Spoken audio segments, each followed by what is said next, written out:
Now you can hear me. I can see it not moving. Put a one in the chat if you can see hear me. Microsoft yet again, totally hosing me over. I had it working just a second ago there, and then I switched some stuff and I started it up. And it seemed to be fine. It was going up and down, and then I was doing a bunch of stuff, and I looked up, and then it wasn't going up and down. All right, there we go. See, luckily I know how to fix this stuff, everybody. I feel like the hardest thing of any problem is the fixing of the problem itself. So yeah, rough time there. I was just, I logged in and everything was fine. Apparently in the background, Windows just decided to update itself because I can always tell when it updates because all of my sound is screwed up. So I just spent a good 30 minutes there working on my sound and fixing my sound and making sure it's all working. Who knows, probably off the rails. Let's see, we could hear that noise, so we know that's working. All right, well, we know that's working too. All right, cool. Well, let's hope we got some game sounds and stuff like that. I always have workarounds in everything that I do. It's really hard to fix it while you're live, though. That's usually the tough thing. But I have a lot of workarounds, so I can work around, any kind of audio problems. I feel audio is the hardest thing as a streamer. Most people think it's video or interacting with the chat or whatever. It's actually your audio. Your audio is always somehow going off the rails all the time. But I got mine up and running, so there we go. You guys can hear me, so I don't talk for like 30 minutes. You guys are like, Kismet, muted. I have been there, done that before. So we're going to play some 7 Days to Die tonight. I was sending out, Ro, thank you very much for that host. Appreciate it. I was sending out lots of love to my longtime mods who have helped out here in the channel so long. My diehards who've been with me for a very long time, and some of my newer mods as well. Coming in, showing some love.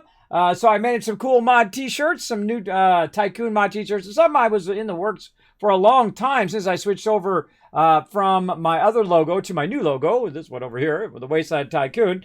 Something I was going to do for a long time anyway, for like 6 months or whatnot. I get around to it and make a cool little logo and unified shirts for all my mods. So those are going to be probably going out Monday, all my mods.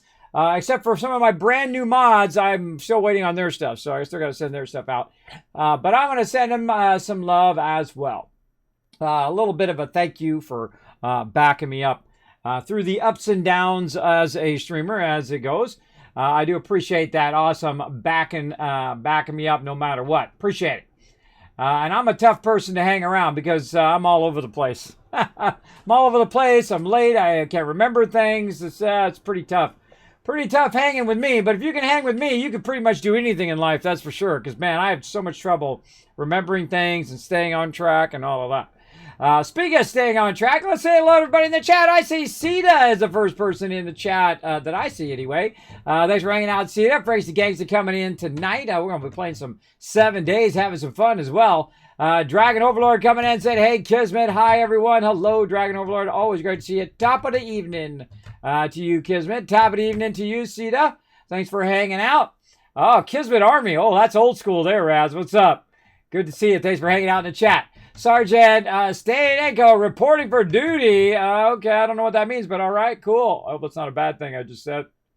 I don't know what it is. And thanks, everybody, for those ones. I'm going to give you 1,000 kiss caps for being awesome and having my back. I appreciate it. Hey, Cosmic Key, thanks for hanging out. Victor coming in. Hello, Kismet. Hello, everybody. Hey, Victor, thanks again for hanging out. Mary Dave hanging out in chat as well, bringing that Ray Love in. Appreciate that big time. Bo coming in saying hello, and Ro coming in as well. Thank you so much for bringing your community into mine. If you are new to my stream, my name is Kismet. They call me the Wasteland Tycoon. I love playing teamwork games, solo games, building games, RPG games, you name it. And I especially love talking to you guys in the chat. That's the part that gets me up in the morning every day. Now, again, I was doing nice things for other people, so I bought a bunch of t-shirts, and I was getting them ready, and I packaged them all and put labels on them and whatnot. And I got up and I walked past my green screen, and on the side of my green screen has these really cool latches. Now, it's not the green screen's fault, so I don't blame my green screen, but they have some latches on the side, and I had broken one of the latches apparently, and one of the because I must have hit it with my shoe or something previously, but I was in my flip-flops, and I rubbed up against it. I kind of hit it on the side of my toe, and on my pinky toe it cut all the way down the side of my pinky toe. Yeah, not good. Not good. Some really painful stuff right there. You know how hard it is to see that side of your toe? I never even thought of that before. It is really difficult to see the outer bottom part of your outer right toe, your small toe there. So yeah, I learned that today. I also learned that it's not bad to ask for someone for help. So I had the wife have to help me out, and it was bleeding pretty badly too. So I had kind of covered it up while she was off taking care of the kids, and then she was nice enough to put some Neosporin on there and whatnot. And then I got to wash it out tomorrow. Otherwise, I don't want to get infected because it's cut pretty deep. So watch out, everybody. Wear them shoes. Wear them shoes when you're out and about, or even in your own place. I don't know. I was in my office here. I don't know how I end up injuring myself, and literally, like, there's just a bunch of computers in here and random stuff. But there you go. So watch out. But it was my fault because I broke the latch on it. So the latch was sticking out. There's a little piece of metal sticking out. So I took that piece of metal out. And then, like in standard man form, I covered it with duct tape. I kind of double covered it with duct tape so I don't rub up against it again and do it again in the future. There we go. The Truth Controller Wolf coming in and says, Yo, Kismet, what's up? Core Gaming coming in, showing some love. Remember to set your Stream Raiders timer, Kismet. I think I already did. Yeah, it's already running right now. Running right now. We are ready to rock in about another 30 minutes or so. Let's see. Make sure the alert are on when you're playing your game. Yeah, my alert is on, ready to go. Hey, Yeti, what's up? How's it going? It's going good. I'm ready to dive in. I don't know about you guys, but I'm ready to play some 7 Days to Die. Let's do it.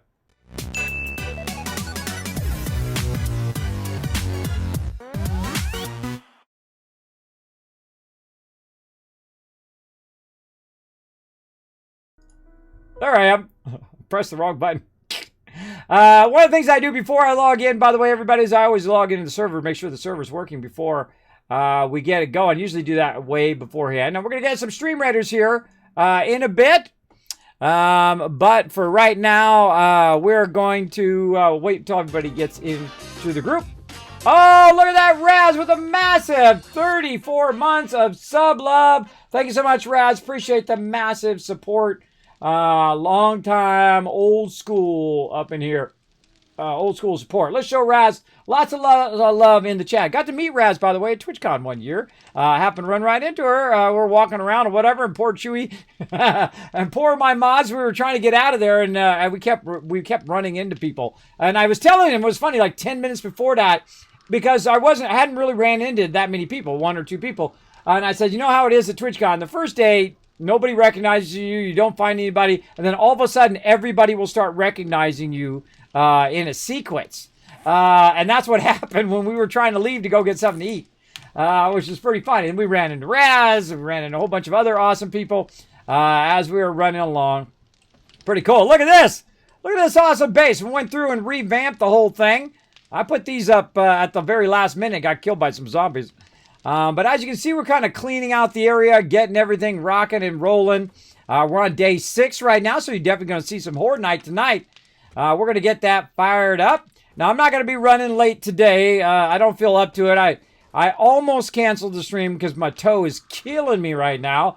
But I'm gonna soldier through it here because I do want to play some 7 days. So that's how you know I really want to play, if I'm injured and I'm playing at the same time. That's how you know. So we're going to get into it here. We're going to try to get some stuff done before Horde Night here. Looking for any bones I could put into the thing. I don't see really that many. We can make a little bit of glue. I think maybe 1. Get that going and put that back up there as well. Very nice. I'm trying to find you the whole time, Kismet. There you go. I know, that's what you told me. Yeah, I was trying to wander around looking for me. I appreciate it, too. And we hook Raz up with tons of loot as well, man. We're just like, here you go, Raz. Here's this, and here's the stickers, and here's the Kismet candy bar. The big candy bars, too. Not the little mini ones, which are also very good, by the way. But the big one, the real good one. And it was the orange one, too, which they no longer make those, by the way. The orange ones, I really like those. I don't know why they stopped them, but I don't know. Take care of your Kismet. Don't push yourself. Don't overexert. I do nothing but overexert myself. Getting out of the bed is overexerting myself at this point. And I just have to will it. I have to will myself out of the bed every single day for the last going on 6 years now. This is the 6th year of willing myself out of the bed. But that's okay. Sometimes that's what you got to do. But you got to know when you're just going, okay, too far, too far. When you reach that point, that's the point in which to ease off, for sure. Okay, so let's go ahead and put this back in the garden box. That's what I'm looking for here. We were working on our tree farm last time. We've got ourselves a chainsaw now, so we're good to go with that. And we're working on some dirt and other random stuff. Let's go ahead and check in on our forges. Let's give everybody another invite, because apparently they missed them the first time. It might have been just logging in when I sent it to them.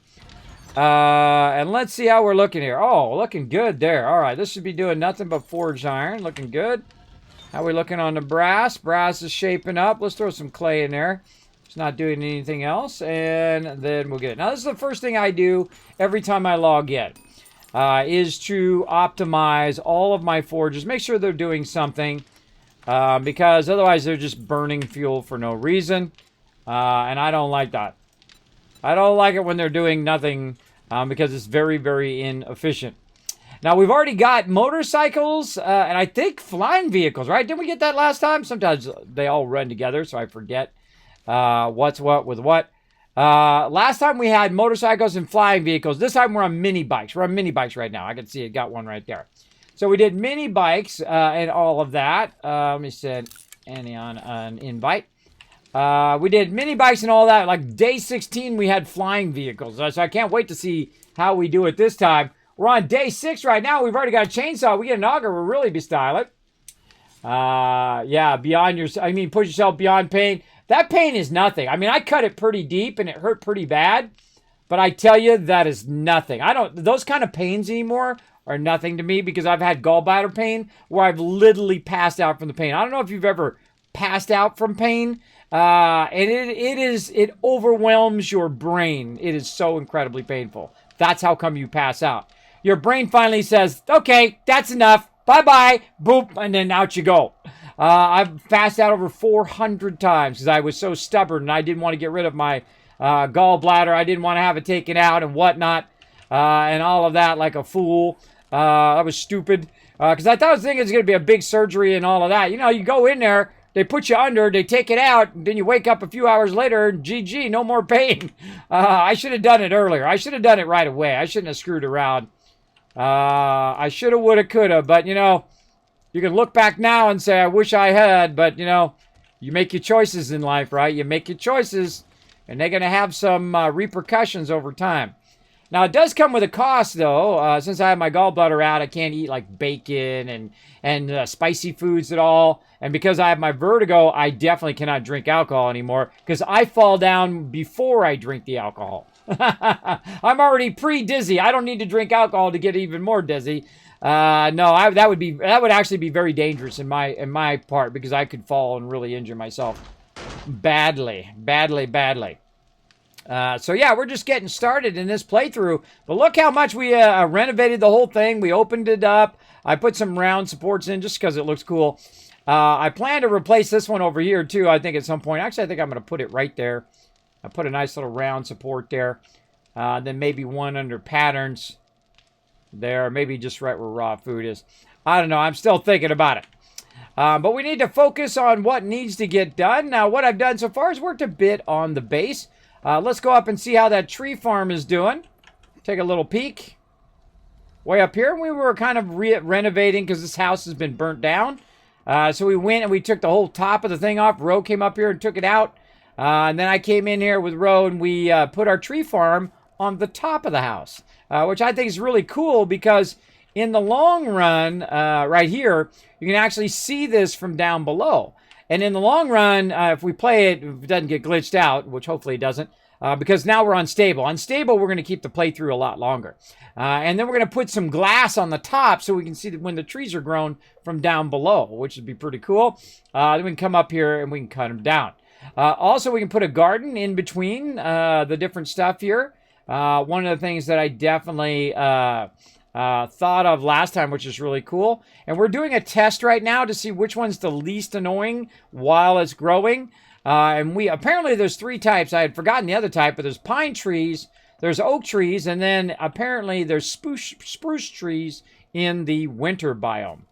So we're going to try to hunt down the winter biome here and see if we can find them spruce trees and add those to our repertoire of trees that we got going on. Now, before we go anywhere, we got to make sure we got some gasoline and whatnot. We're just going to go for a bit of a wander here.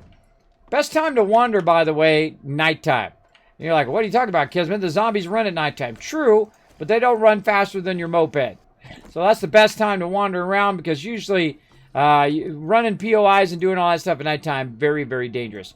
So they said up here is the desert, or desert, edge of the desert. And we're going to go wandering around. Now, I don't think they've gone to the south. I think I've asked that before. Let me jump in there and ask them again. Hey, everybody, ready to get into it and have some fun? Absolutely. Awesome. Has anybody gone to the south of our starter area? I've not, no. Okay, cool. I'm going to try to find the winter biome, so I'm going to pop in there and start heading south, see what I can find. Okay. You know it's going to be a good strategy to start off by finding a 44 Magnum schematic. There you go, yeah. Be even better with an auger. No pressure. And maybe get the Magnum from bartering. There we go. All right, everybody, I'm just going to literally just drive this way. I'm just going to start going south to see if I run into any snow-capped mountains. And the cool thing is what you do is you get up on the mountains so you can see in that direction. You might be able to see the actual snow way off where you're looking for it. So I just kind of putt around. I try to get up on some mountaintops if I can. If not, I'll go around it. But most of the time, I'll look for an area like... Oh, I took a little damage there. Like right up here, there's an area up there where I can climb the mountain and look beyond the mountain and see what's over the other side. Now, I don't bother with zombies and all of that stuff. I got a little bit of a trick that I use. I go straight up like this, and then I try to angle. A little easier with the motorcycle. And then I try to angle across. Oh, I didn't make it. See if you can get to that where that lip is right there and angle across. You can go across the front face of the mountain, or you can just kind of go up this way a little bit. And leave them in the trader box. And then up we go. Little by little. We'll just go around. Yeah, I'm game. Watch out for zombies, because zombies will get ya. They will get ya while you're up there. And I'm just kind of going south-ish.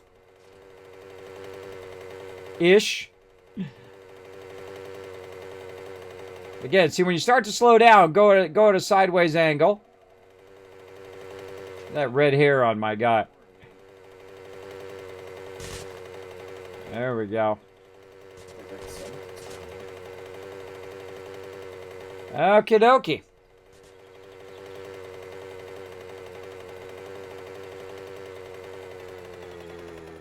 Because this is just like constant mountains, up, down, up, down, up, down, tree, up, down. Oh, well, we found a city. That's good. Good for looting later. For me, getting over to Trader 3, I had to just carry the mini bike at one point. It's faster. I found a way over there. If you go like north of Now, see, they just mentioned the trader, and that makes me all of a sudden think, don't forget the trader, Kismet, when you're going through town. They did a much better job with the traders, by the way. They put the traders closer to town, so you don't have to go out in the boonies every time you're looking for a trader. Got some cars here. Oh, there's a big old farm right here. Big farm. All right, we're going to mark that one. Save it. Big farm. And then we're going to share it with everyone. Found a big farm out here for all you farmer peeps. There's another little town to the south I just happened to run into. I'm out. Guy trying to sneak up on me. I think I might have already talked to that farm. See if there's any corn there. A ton of dead corn. I don't know. I just running by it. All right. Bart's salvage. More corn out here. Tons right there. This is the thing. I just asked everybody, did anybody go south? And nobody said anything, so I'm assuming they didn't. And then I go south, and then I tag it, and he's like, I already been there, Kismet. That's called bad communication. I try, everybody. I try, at least. I try to put it out there. Look out, bro! Whoop. Now, most of the time, I would assume that north is where the winter is, but that's not always true, everybody. In a random map, it's not always necessarily north. Oh, wait, there's a crack-a-book there. Or a shamway. Yeah, it's a broken down shamway there in the metalworks.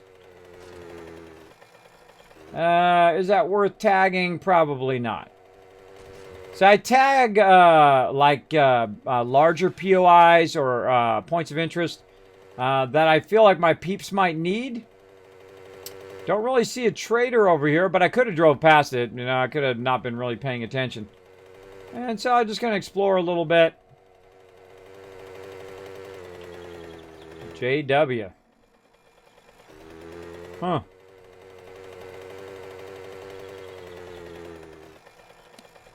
Alright, we already kind of looked at it.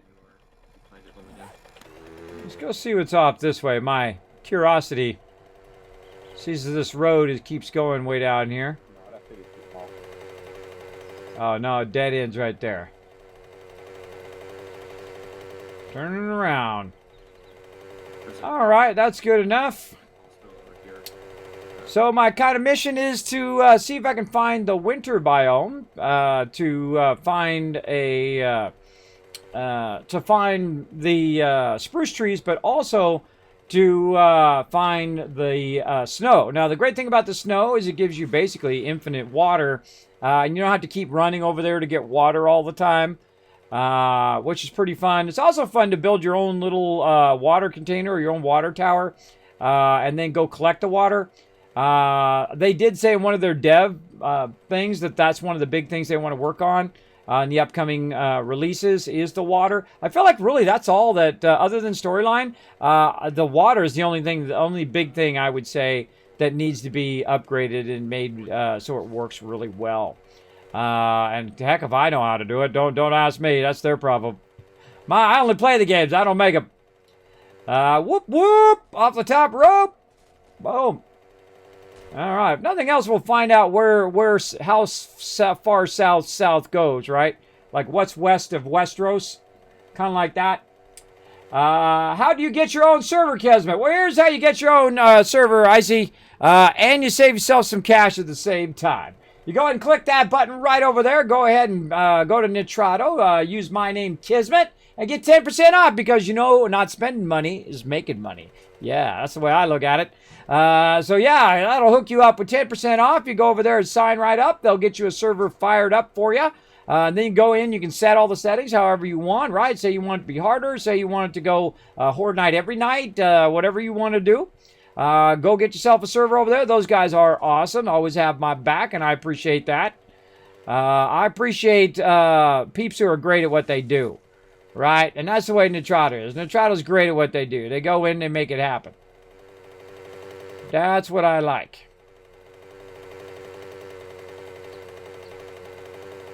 Slowly getting up this mountain.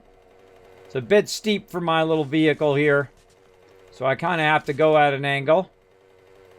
But once we get up here, we'll certainly have a bird's eye view of the area. Now, I could probably run faster, by the way. You could actually run faster up this mountain than drive your vehicle. Which is kind of funny if you think about it. Oh, whoa. Okay, I don't see much. And I think when you look like this, it should automatically... When you get up high like that, it should discover the map. I do see a road over this way, so let's go ahead and pop down. Now, normally I don't take too many roads, obviously. But sometimes when I'm exploring for the crew, or I'm exploring for, like, different biomes and stuff. Whoa, you see that spin around? That was a pretty good spin around there. I do like to find the main roads, because the main roads leads to towns and whatnot, and other POIs that my peeps can use, and traders and whatnot. This little side road here. And a few POIs out here. Yeah, see, that road's going to go somewhere in the other direction and probably meet up with the main road as well. Well, let's just kind of keep tooling down this road because it's kind of going the way I want to go. We'll keep a weather eye out for whoop whoop for some fun. Whoop, pop a wheelie. For some winter biome here is what we're looking for. Now, we may be going in the wrong direction. It could be east, it could be west, it could be any direction, really, because it is a randomized map. But I don't know. The best way to find out is to go and try, I find. Another POI way out here by itself.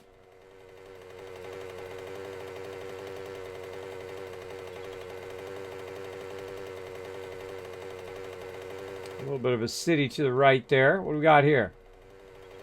Oh, it's a ranger station. Cool. All right, let's tag that.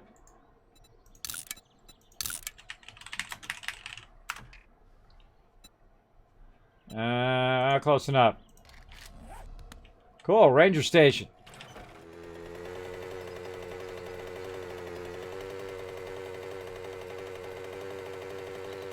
Tag that and share it with my peeps. Now, when we run across cool POIs or towns or things like that, typically I will mark those for my peeps. I don't mark every single house and every single thing. It's just going to clutter the map up.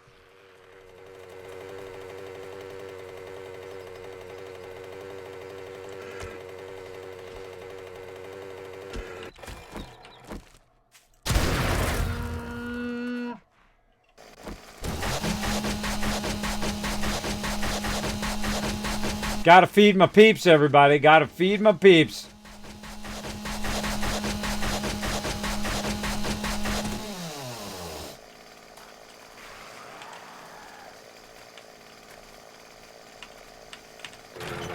I'm out.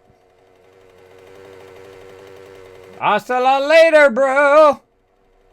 All right, what do we got? Shamway over here. All right, all right. Now we'll find a little something, something. Okay. Oh, come on, map. Oh, that's a pretty good Shamway, too. That's a medium Shamway. Let's actually put the size in it. Shamway. Little Shamway on the outskirts of a little town here. Now, this is not the same town we were just at. This is a whole different town. There's an oil area here and whatnot. Let's go explore around. So today it's day 6. I'm just exploring around. Not doing anything too serious, but looking for the winter biome. Wow, tons of farms. I'm not going to mark the farm again, but I'm sure he can find it eventually. Or he might have enough stuff he needs right now.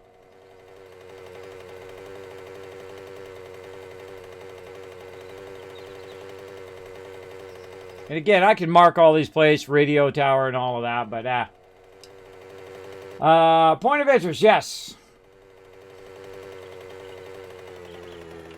Well, that's a Shotgun Messiah.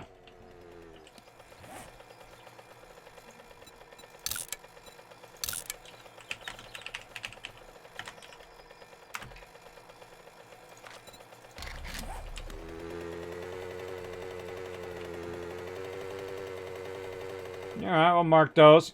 Ones wow, look at this. Oh, that's a big road out of town.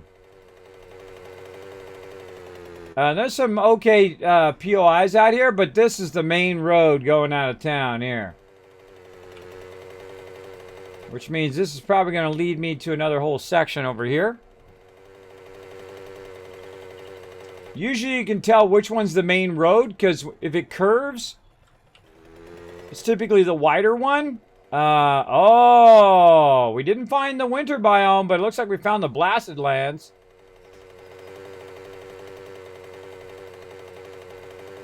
Blasted lands are fantastic for doing cars. So if you like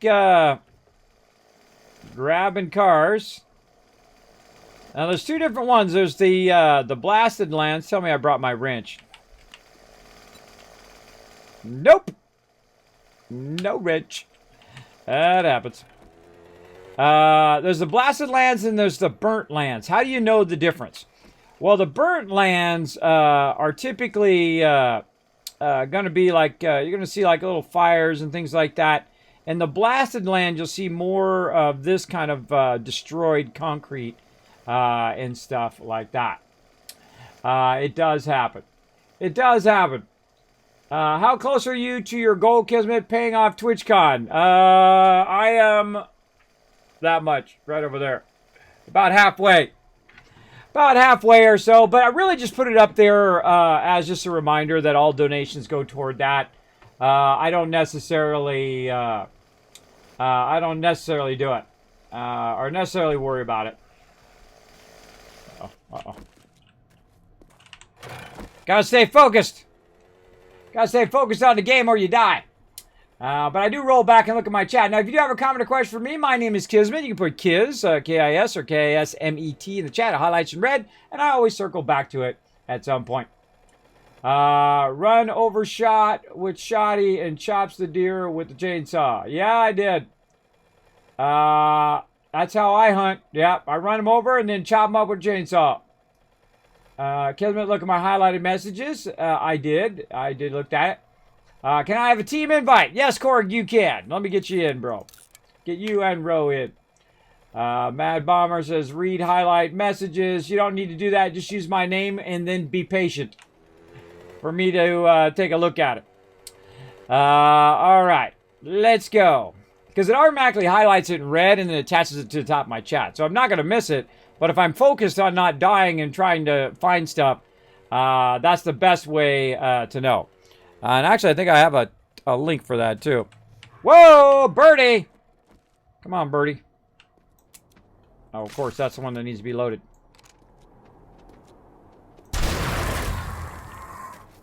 Now, you're really supposed to use a bone knife and all of that, but I'm too lazy. Just get it while I'm at it. Okay. Yeah, go ahead, Ro. Go ahead and make another chem station. Ooh, bear out here. So yeah, I found the destroyed lands, and it looks like this is also the bottom of the map. How do I know? Is typically the bottom of the map is going to come to an end because you're on an island. So you're going to run into that island at some point. Hey, Man Steel Games, what's up? How you doing today? Doing awesome. I'm just out for a little tool around the city. And usually what happens when you get about this far down on the map is you're going to run into the bottom of the map, the bottom part. Now, if you go over there, everybody, and you drive around in there, there's a bunch of landmines in there. So look out. I'm really good at finding them the hard way, for sure. So I try to avoid driving in there, but let's go see where this road goes. And I feel like it just goes to the bottom of the map, so...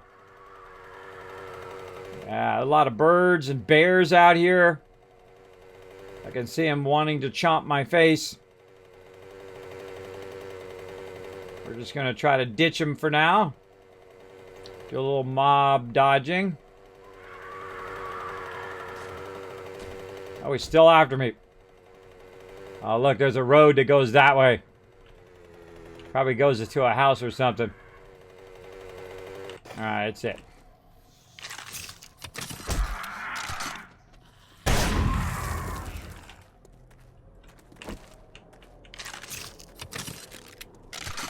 Never assume that's the only mob that's after you.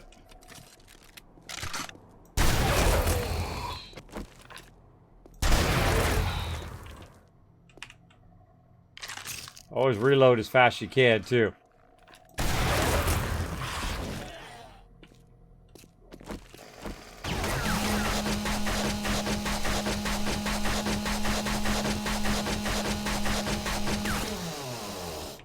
Close enough. Now, it's not my first day playing, everybody. I've played this game for thousands of hours. Really, really enjoy it. Fantastic game, by the way. If you're looking for a new fun game to play, you're welcome to come play with us as well. I happen to have a mega server. If you want to come join me, I'll go ahead and put in there how you can join my Teamwork Tycoons right there. Follow the info in the chat to go to my Discord, read those rules, and all of that. Oh, look at this! Huh. Wow, Kismet found a trader. Look at me go. Awesome. Now, I don't need to trade anything because I'm not really going to go do nothing, but we're going to call this the Destroyed Trader. All right, let's save that. What trader are we on? What trader number are we on? I think 3. I see number 3. Anybody get trader number 4? I'm assuming it's number 4. All right, trader number 4. Yeah, trader 4 in destroyed. Called Destroyed. Yeah, I found one way out in this destroyed area and a town out here. Oh, it's time to go to battle. My character is hot. That's why I was standing in the shade. Down there quickly with some dukes, see if there's a logger. Oh, I didn't bother to look. I didn't even bother to look. Enjoy it. Alright, I'm out. Alright, let's see. What do we got here? See, now this is a destroyed town. Now, the destroyed area is, in theory, the hardest area of the game. Especially because you run into mines and things like that. You're going to run into a lot of birds. A lot of the buildings are going to be half destroyed, and POI is going to be half destroyed. So you're not going to get, typically, as much loot.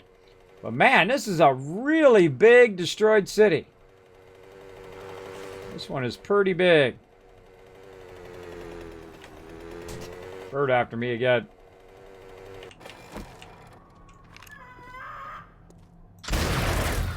Fail. That's why you got a second shot. I always assume there's mobs around me every time I get off my bike. That's how I stay alive. Lots of bird and bones and meat out here. Great, fantastic place to wrench cars. Fantastic place to get lots of meat and stuff like that. I'm going to keep on going south. That's a nice little find there. And we can see we found the main road.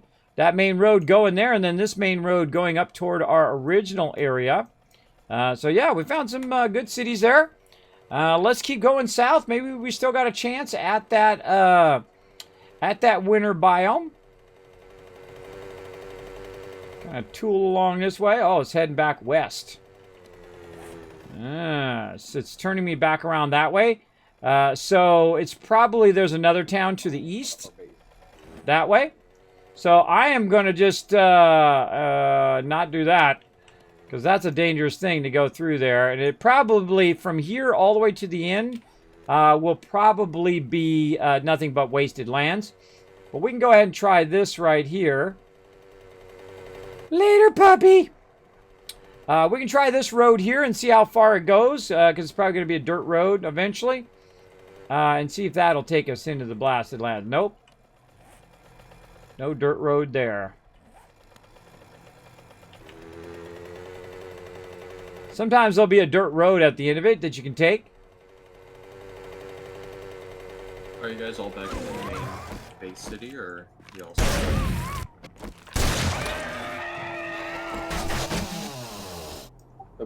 Works for me, everybody. Works for me.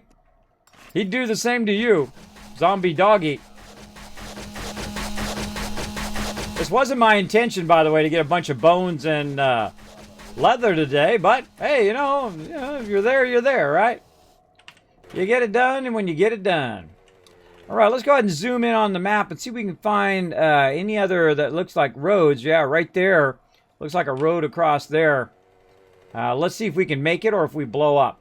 Now, here's a great little tip when you are screwing around in the blasted area is to put down a bedroll along the way because it's going to be pretty dangerous when I cut across. And I would put it down right here. So let's go ahead and make a bedroll. Oh, hold on. We got to deal with Mr. Bird.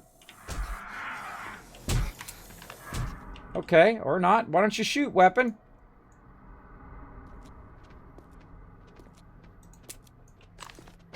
Oh, because I'm out of ammo.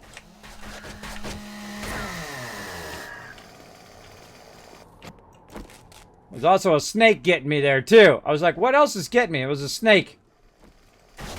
All else fails, time for the chainsaw, everybody. That's why it wasn't firing. It had no more ammo. Blunderbuss ammo. What do we need? Gunpowder and paper, and I don't have any of that. Sorry. Alright, we're out of here. I ran off with some water. I didn't even read up. Just wanted to make a bedroll, everybody. Got to put a bedroll down. Oh, I didn't bring any plant fibers with me either. Alright, let's do it.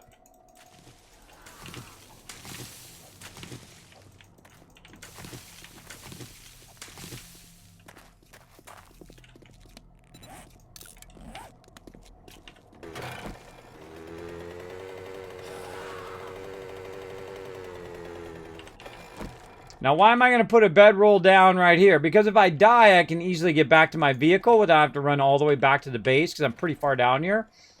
So let's go. YOLO! Through the blasted lands. Let's see how we do. All right, not bad, not bad. We made it. Now, here's another good thing. You get away from them baddies. There's a bear over there. You get away from some of the baddies here. A lot of bears up in here. We know where to go for bears now, don't we? I'm going to get up here. Then I'm going to get off my vehicle, look around real quick. And then try to get me another one real quick. That's actually wood there. See if I end up blowing myself up. Whoa! There they are right there, everybody. Right there is those landmines. Just about blew myself up right there. All right, here we go. Another bedroll. Just in case we need it. Now, it's a good idea to keep your bedroll, especially at the very beginning of the game, to keep your bedroll on your bar. And then this way, at any time that you run into trouble, you can go ahead and just throw your bedroll down and then always run back to wherever you died. Also, a good idea to right mouse click on there so that you can find your way back if you die for a second time. Apparently, I'm just picking up bones today. All of it makes glue later on. Oh, I'm infected.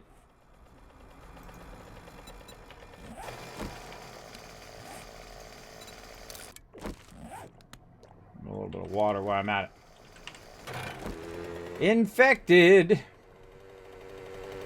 It happens. We'll have to find some antibiotics eventually. But we're on a grand journey. Now, we got to be careful, though. We can't be too far out here because we're going to have to make it back by Horde Night. And it just happens to be day 6, Horde Night, day 7. So there we go. There we go. Is your lightning bit working again? You need red bones for glue, right? You need bones for glue, yes. Oh, here we go again.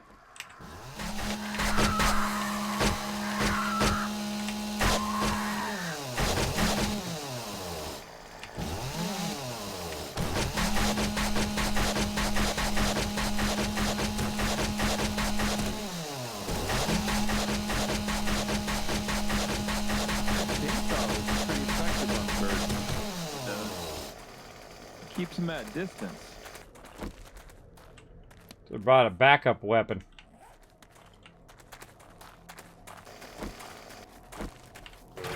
Later, sucker! Where am I going? I can't go any of these ways. Alright, where am I at on the map? So yeah, I feel like from there down is just going to be more of the same. So let's start to head back so we don't end up way out here in the boonies. Run that dude over. End up way here in the boonies. That was a fun adventure, though. Found a point of interest way out there, POI. Way out in the middle of nowhere. Your jump scare with the lightning, yeah, it's still there. You can find it down below the stream.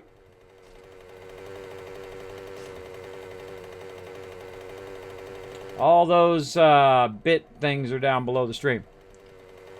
Typically. This little house. A whole bunch of garden plots. Man, it makes me want to come out here and wrench all these cars. Makes me want to wrench a lot of cars. Now, see, I was going mostly south for that adventure, so it kind of lets me know where I was. And also, I've discovered the map now, so I have a bit of an idea of where it was as well. So we can also go up here and see if we can find anything else up that way. But if it's not down here, here's the thing. See, look at that. That whole entire area and probably all the way down to the left here is probably going to be blasted lands. Pretty good bet that's what it's going to be. So we probably should then go in the opposite direction. Instead of going to the west, we should end up going to the east. Now, also on the map here, you can see I'm getting close to where I did my bedroll. So YOLO again! Let's see if Kismet blows himself up today. I'm trying. Yay! Didn't blow myself up today yet. But then again, this stream always goes off the rails, so you never know. It might happen here in a minute. All right. So let's go ahead and head back up this way. We're going to go east now. See where east takes us, hopefully to the winter biome. That's what we're ultimately looking for today, but it is cool to find the destroyed area for when we need it later on. And that's going up into there. This looks like it's going to curve back down again.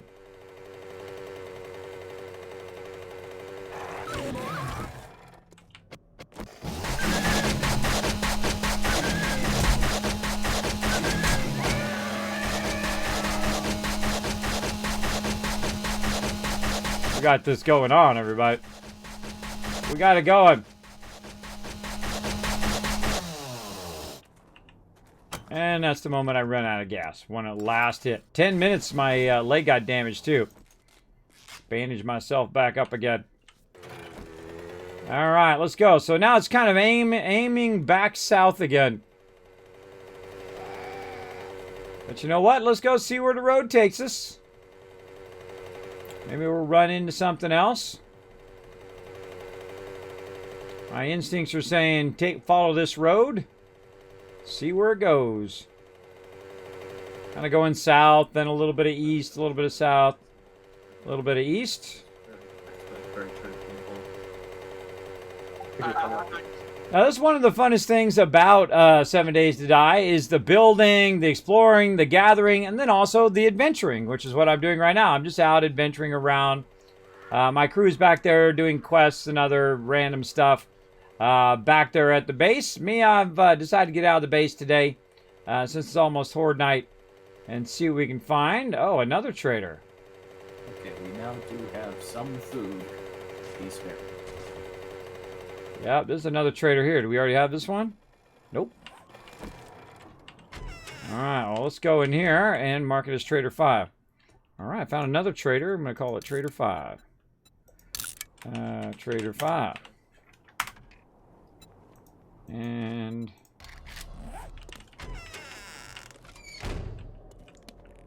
okie dokie. See, well, I told you my instincts were doing something good for me today. Let's go back here a little bit south. Oh, look at all these. There's a bunch of buildings and whatnot in here. Oh, man, there's a whole nother little city right here. Let's go take a look. Oh, we're almost out of gas and we don't have a wrench. Uh-oh. Uh-oh. I forgot my wrench. I probably put it in one of the boxes. But luckily I've got enough fuel to get around because I gathered a bunch of extra fuel. So we'll take a quick little peek through here and see what we got. Now I usually find when I stop looking for the thing I'm looking for. Oh, look at that house. Cool one. That's the one with the gazebo. It actually has a huge underground area to that house. We've actually taken that over as a base before. Very, very cool POI. Looks like a shotgun Messiah or something off in the distance there. Oh, this is a city. This is a city here. This is not a town. This is for sure a giant city. Just because of the massive length of it. Looks like we got 2 large POIs. Shamway. Ah, large Shamway. All right. Go ahead and mark that.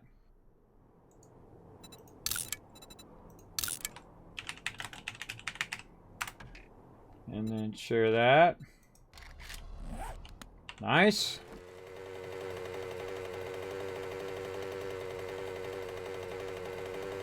Now, I rarely ever put a base in here because it's really, really dangerous. Your people have a tendency to die a lot.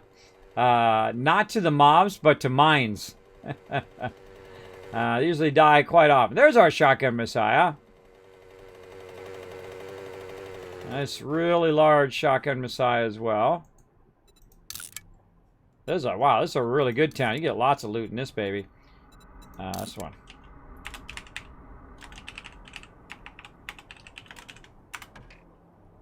Another large one there.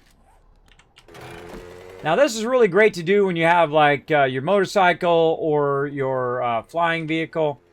Is to run around. What's up, puppy? Is to run around and explore all the different locations. But this particular one looks pretty massive. There's the corner of it there. And it looks like it has a cross street and then keeps going in this direction. Yeah, look. There's a cross street, which we'll come back to that. But let's go see where the end of this kind of concrete road goes. Wow, look at the size of that sucker. This is one of my favorite POIs in the game because it has massive tons of loot. Now, I'm not seriously looting anything, but look at all that loot in there. Tempting. But I've only got so much time. I'm very time-oriented in this game for sure. Can you buy a wrench at the trader? Maybe. I've got plenty of gas on my character. It takes about 500 gas to fill this moped. Very gas efficient, actually. And all right.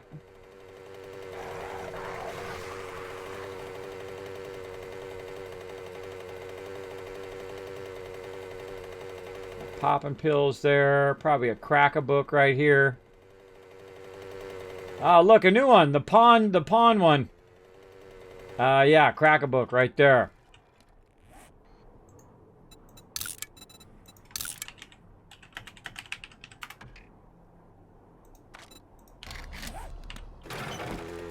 Okay.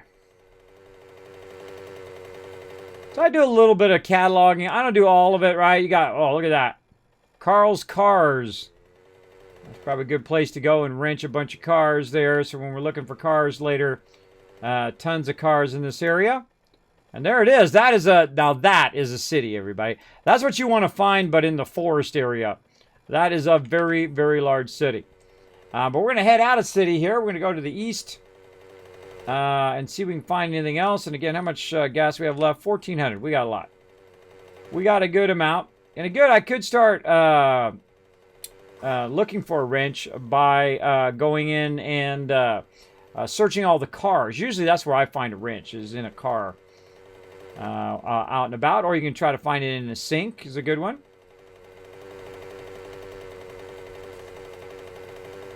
I'm not going to bother to get each and every one of those little bloody things. We're going to try to get out here and see where this takes us. We're hoping to find that winter biome today, but you always find the biomes that you're not looking for, I find.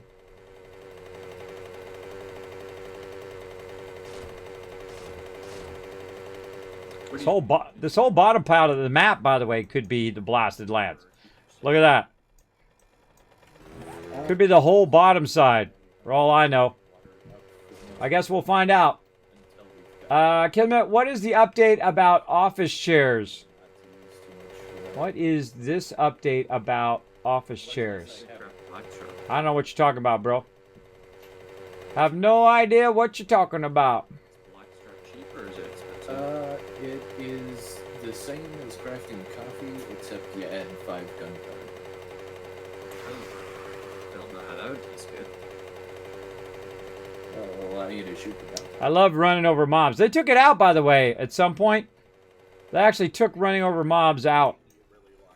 All right, another small little area here. Not really a big city, but I do see some more POIs here. Man, massive area there. So you got the giant city there and the secondary city here. Ah, birds on me. I'm out.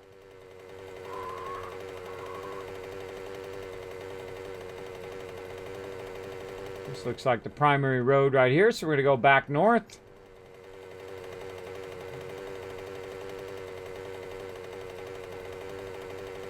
See where this road takes us to. I mean, I can go up and down every single street went up. By the way, here's a little trick about birds. Cut in front of that car, and sometimes they'll run into the car and then slow behind you, and you get away from them. Because NPCs are dumb. Usually works pretty good. Or you can do it like on a tree. You know, cut in front of a tree real quickly, and then the birds run into the tree, and then they get slowed down, and then they'll eventually stop chasing you. In theory. Not always, but in theory.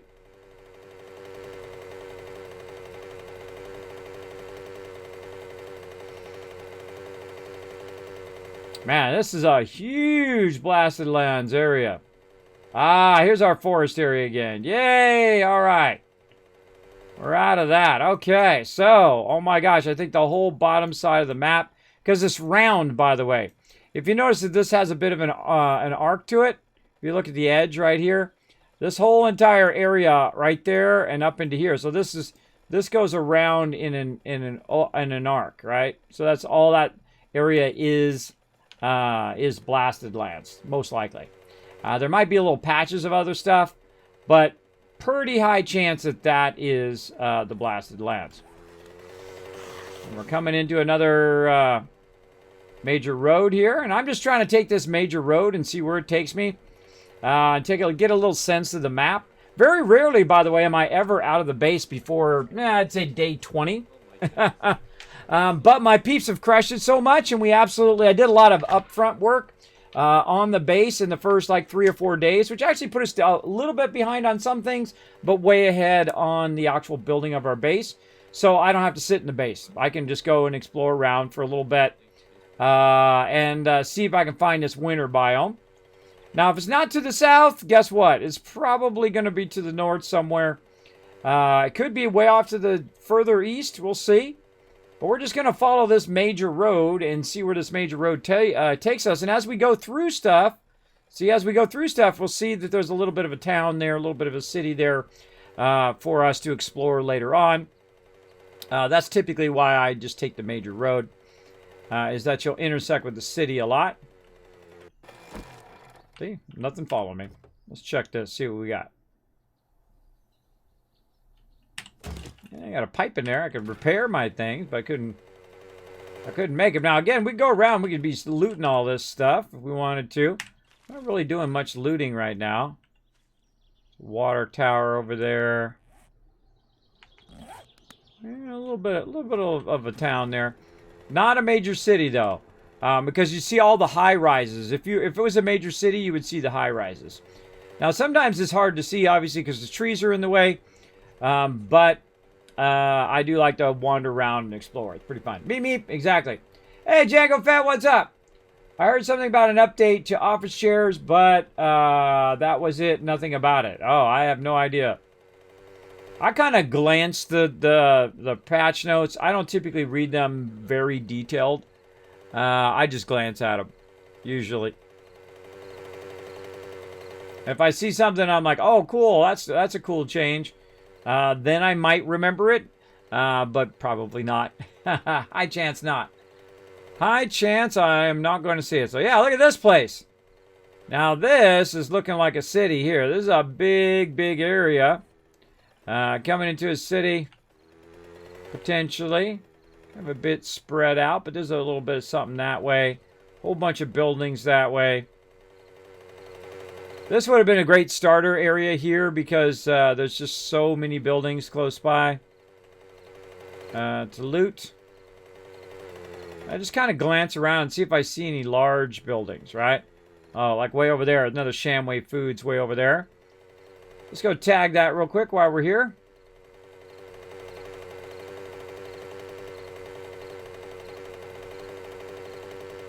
Oh, yeah, another Shotgun Messiah, too. Now, I don't necessarily have to label every single Shamway and every single Shotgun Messiah. I feel like if you mark one, you got the other. This one's the shotgun here.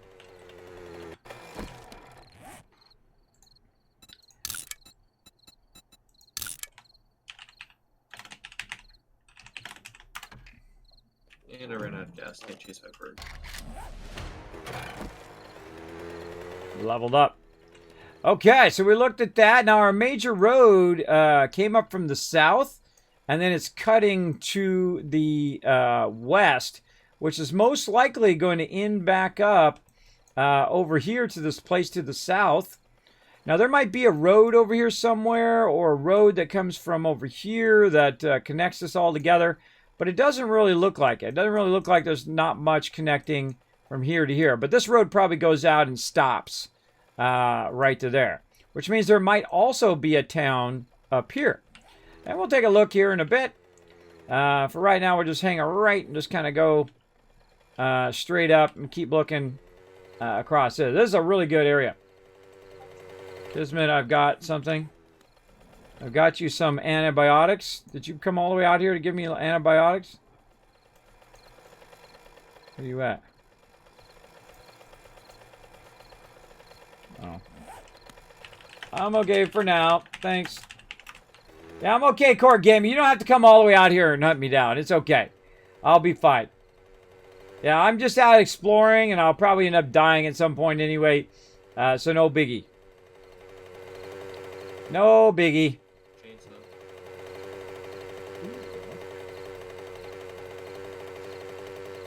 Let's see if we can find an actual road going out the north side of this. See, all I see is cars to wrench and... Oh, yeah, there we go. Cars to wrench and all of that. Your vision starts to get blurry, by the way. You can click on all this stuff over here to see what you've got. I've got a concussion. A concussion that's going to last an hour and 40 minutes. Probably from those birds. Oh, click on again. I got a mild infection, and I'm very hungry. Did I bring any food? No, but I can go ahead and just, like, straight up look for anything I can eat. I can just straight up eat that meat. Okay. I thought you just smashed a car and got an engine out of it. Let's just straight up eat the raw meat. Mmm, tasty. Do we want Tasty raw meat. I'm already infected anyway, what the heck. Yes. Let's keep on rocking. See if we can find a road out of town here. We haven't gotten Nice big church there, it's pretty cool. like half dozen restarts. Alright, any big roads that way? get Let's keep going across here and see if we run into a road. Look at that cool POI. I see a lot of these cool POIs, I just want to fix them up. Do some renovation. Again, this is probably the most I've ever been out of the base on day 6. It happens. Alright, we're just going to say, forget it, we're not going to go on any roads, we're just going to go up over the top here and see what we can find. What's up, Pancakes? Thanks for being here. Chef coming in. Show some love. What's up, Chef? Good to see ya. Hope you've both been well. Thanks for hanging out in the stream. I started Stream Raiders. Yeah, why's my alarm not go off? My alarm didn't go off. That was weird. Or maybe it did go off and I just didn't notice. Did it say to battle? I don't remember it saying to battle. But you know what? Let's get some battles going on. Thanks for the reminder. Let's do it, man. We're crushing this. We only got a couple days left. Where's that blue one? Blue one's right there. So we can try to get you some skins. Yeah, let's go high side. All right, let's get this started. This one, definitely a job for the Wasteland Tycoon. Bringing in my tank. Come and join me, everybody. Going to be a fun time. You can join us at streamcaptain.com if you're not already logged in and playing. You can go ahead and add me, Kismet, Kismet, as your captain. You can access the battle board, which is what you just saw. You're welcome to put down some units and come join us. All right, how we looking? Oh, let's get up even further. Let's get way up here. Get a nice bird's eye view. A little house down there. Wow, really? No winter biome from I can see from here. But I do see a road down there, a little dirt road. Nothing too substantial. All right, let's just keep going. We'll go along our little mountain edge here. Now you can build up momentum going down a hill to get up a hill. But the second you slow down, you can end up getting stuck. Yeah, a lot of side roads there. I'm northwest. I kind of feel like this is the way to go. Whoa! That is straight down right there. That's some scary stuff. All right, I feel like this is the road we want to go. Hey, quit jumping around. I feel like this is the road we want to go because it's heading north. And maybe we can run into something else to the north there as well. Now, I'm actually going back in the direction of my base, so I'm always kind of thinking about that in the back of my mind. You know, how much time do I have before Horde Night and all of that stuff. Wow, look at this drop-off we've got right here and pit right down in there. I see some water off this way. My instincts say go this way, Kismet. When my instincts say, I go. Maybe not perfectly straight, but I do try to go that way. There we go. Let's go west a bit here. By the way, you don't have to worry about the water anymore. You can't go through the water now. So, don't have to worry about it as much as you used to in the old days. Don't get into the deep water, though. Because you will drown under there if you stay down there long enough. He went a little north, further north from where you're at. Pretty well. All right, here's another road. Having a bit of fun here, doing what we're doing. They've already been way up here to trader number 2. So I can see it right there. See, trader number 2. And you got Anon out there trying to search out. I find no matter what I'm doing, someone else always like latches onto that and does that too and tries to do it before me. I find that usually happens. I don't know if he's out there doing that, but I have a feeling in a moment I'm going to hear, "Hey, Kismet, I found the winter biome." But hey, that's okay. If we find it, we find it. We're good. We got the winter biome. We're off and running. But I do like exploring these kind of back roads and just taking a day for exploring. So like day 6 will be day for exploring. And then day 7, I will immediately start back toward the base. For sure. That blurriness is from my concussion, by the way, everybody. That's for sure. All right. So let's see. Now, our actual base is over this way. Nighttime and zombie server at me. And let's see. So our base is right back there. So if I just went straight up west here, I would end up back over there. Let's go ahead and see what else is over here. Are there any major roads, anything like that? Not really seeing anything. I am seeing that these roads are coming together over here. Now, it used to be when you see roads like these kind of converging together, that's where you would find the trader. Usually out in the middle of nowhere, or you'd find some, you know, a little POI like that. But usually it'd be a trader or some sort of unique POI. So let's go take a look and see what we got over here. See if we find something fun.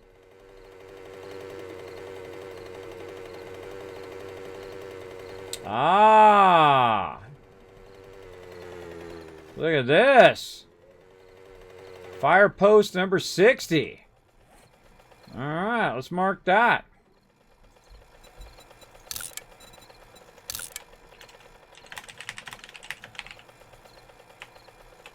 If I put the capitals correctly. Alright, so we got the fire post, so when I need that later, that'll be there. And there's a cool, look at that little tree house. Neato.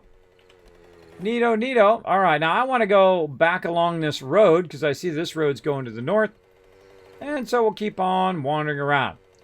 Now, it's got to be here somewhere, because usually there is, or actually maybe I should go the other way. Usually there's a winter biome. And they've already been out this direction. So I kind of feel like it's over here somewhere. But we haven't found it yet. I like you. I like that you're playing 7 days. I'm playing my No Man's Sky. Well, there you go, Chef. Yeah, I play a lot of different games. I was playing No Man's Sky on Friday during the day. That was a lot of fun. And we play 7 Days to Die. Oh, here's the main road. Yay. Okay, cool. We play 7 Days to Die, 3 days a week, and so on. I can actually put my schedule in the chat for you, and then I don't have to say it every time. Let's see. I'm not even watching where I'm going. There it is right there. So those are the days I stream. If you want to know exactly what I'm streaming on those days, you can find that schedule down below the stream. Now, I see some requests in the chat. Let's see. Nalzaron wants a Norbert dance. Well, here comes your buddy Norbert. There he goes, doing his thing. All right. We've also got Nalzaron wants a drive-by. Norbert's going to come bring the Kismet love train. Here it comes. Ha little Norbert. He loves to bring the love train. While we're wandering around the wastelands here, having a good time. You good, Ro? Oh, need more gas. I'm dead. But I completed my quest. Well, that's Luckily, I brought lots of gas. Run you over. Bad doggy. I'm not gonna bother to stop. Gonna keep on rocking and rolling. So out exploring today. Very rarely will you find me out of the base this early on. But I feel like just wandering around today. Try to find this winter biome. Try to get myself them trees. It's as good as an excuse to get out of the base as any. Wandering around looking for that biome. Also what it does allows me to explore the map. See, when you're exploring the map... oh, look at that. It had a nice east direction there. I could have went next time. But I typically will stay to the really wide road because that's the one that's going to wind you through towns most of the time. Towns and cities. I'm not necessarily looking for traders. I'm not necessarily looking for the towns themselves. I'm just looking for the actual winter biome itself. Now the main road turns to the left and probably cuts right across to where Trader 2 is. I'm actually not going to go that way. I'm going to go this way because they've most likely already explored that. So let's keep going north and see if we can run into that winter biome.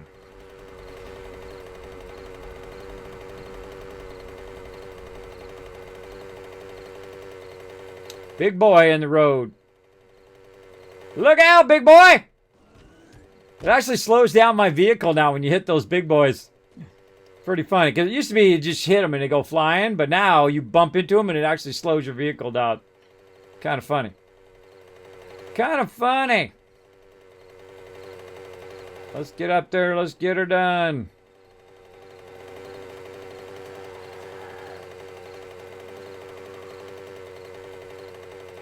Ah, we found the bird zone. All right. Well, we're finding all the zones except for the zones we're actually looking for. You're like, Kim, how can you tell the difference between a burnt zone and the destroyed area? Because look at, you don't have all the rubble down below. You just have this. They did a great job of revamping this whole burnt zone.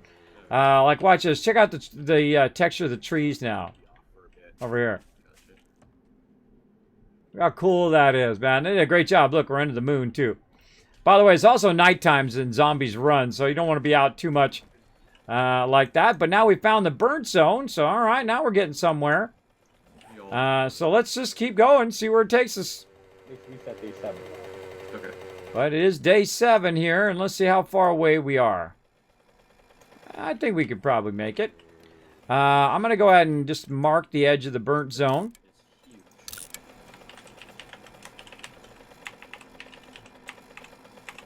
Burnt zone.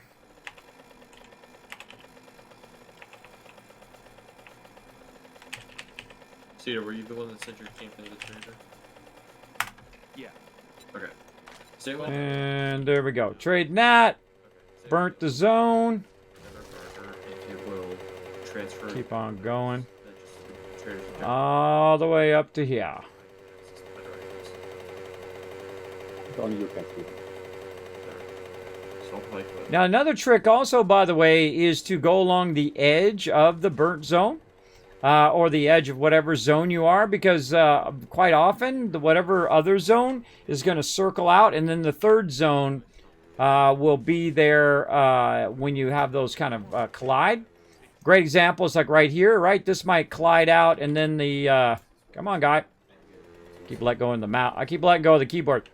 And then that's a great way of finding a third zone, is just kind of triangulate it like that. Just trying to get up here on the top of this hill. See if we see anything else. Now, one of the problems, of course, with the burnt zone is obviously it is very, very hard to see. It's also nighttime, so that makes it tough.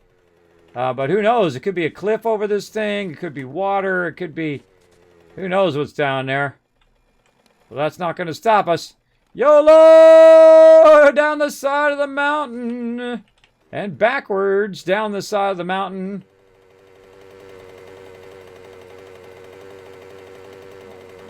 Now, if you can't find any coal, this is a great place to go. You can get these burnt logs that you see and get coal from those as well. All right, let's keep on going north. I feel like we got a good amount of time. Then we'll turn around and we'll head back. Oh, there's a pretty good mountain there. Again, the reason why I'm climbing the mountains is so I can see if I potentially come up over a mountain and then see that winter biome area. It also gives me kind of the length of the particular biome as well. Some biomes are big and some are small. Some you'll have a little patch of the biome. It's all random because I make it generate random. I never look at the map. I don't like to look at the map ahead of time. I like to be surprised. Now, wow, that is a serious mountain there. Now, remember how I said... Come here, vehicle. Remember how I said it's easier to just walk up the mountain? In this case, it is. A little bit more dangerous, though.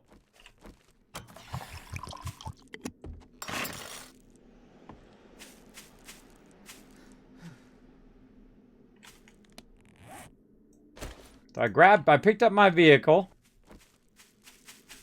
I'm walking up to the top of the mountain. Much easier. Whee! Because I can't see a thing. Because we're in the burnt biome. So down the side of the mountain we're going. We're doing a little mountain mini biking. Look out. That was fun. So easier way to get over the mountains if you're having trouble. Let's see the tree first work here. Getting way out here.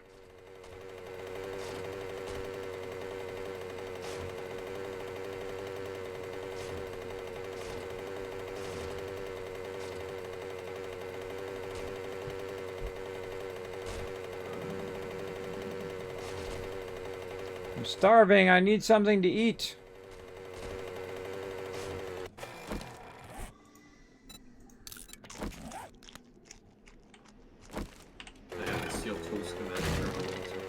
All right. What's up, dude? Just hanging out. Hang around in the burnt forest, that guy is. Yeah, you might as well. Okay, this biome is big, everybody. This is a big boy. This is a big one. Look at that. Booyah. So one of two things are going to happen. One, I'm going to run out of... Or one of three things. One, I'm going to run out of burnt biome, which I seriously doubt. And the burnt biome is okay to drive through. Much safer than the destroyed biome because, you know, you're not looking out for mines. The other thing about it is I'm going to either, one, find the end of it. Two, not find the end of it and then have run back to my run out of time. Or three, I'm going to find the winter biome eventually. Or four, I will find the edge of the island that we're on. Now, this is a pretty decent sized map. It's 8,000, and it's 8,000 is the part from the middle out, so it's really 16,000 if you add it all together. But there we go. We found the edge of the top of the world. So that's how high the burnt biome goes. So now we know. We know it's not down, at least down to the kind of southwest. It might be southeast. You never know. It might have been there. And now we have a bit of an idea of the maximum height of the actual thing, because it doesn't go much higher than that. And this is all water right here. So that's pretty much as far up as we can go. And we did find another little city there, which is cool. Now, what I'm going to do is I'm going to go straight toward the base here. Or maybe I'll go this way, because we'll look at how that's arcing down. See, this is going to arc down and then arc up. So maybe we'll go over here. Yeah, this is desert. This is going to be this. So yeah, our only other chance is... No, that's going to be probably forest all the way out because I'm hitting the edge of the map. That'll probably be forest there. This is burnt. That's desert. This is burnt or destroyed. And this one's going to come up and probably curve back up again. That's all there. So it's got to be way off to the other side over there maybe. Or maybe there's none. Maybe there's no winter biome at all. Always keep that into consideration as well. Maybe there'll be 0 winter biomes in this particular playthrough. But just in case, we'll set it off over that way, and we'll go a bit southwest. Because we were smart and we brought a lot of stuff. Oh, also, by the way, I could take a minute to do a campfire. Now, I don't typically do the food and all of that, but it's not rocket science, everybody. It's not that hard. You just need a little bit of stuff here. And when you're in real dire straits, you can go ahead and make yourself some nice charred meat. Takes about 30 seconds, though, so hope no one comes along and kills you or destroys your stuff. I got me a chainsaw, just in case. Now, if I do continue to let that go, I will starve to death. So let's get that. That's going to give me about 10 food. That should recover me up nicely.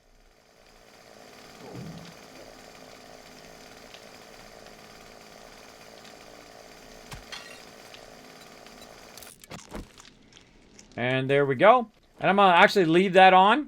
Because, hey, it's already a burnt forest to start with, right? It's already a burnt forest. Whoop, whoop. And part of the fun is the exploring, right? Is the going and trying to find and do all of that. I find that incredibly fun. Woo, look out. I have actually ended up in one of those before. You can actually go underwater, pretty deep underwater, and still get out of it. It just slows you down. Wow, look at this place. Lots of water out here.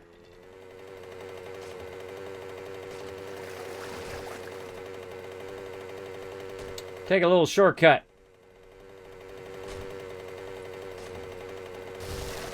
I'm kind of going south, but also going west at the same time. So a little south, a little west. See how it ends up.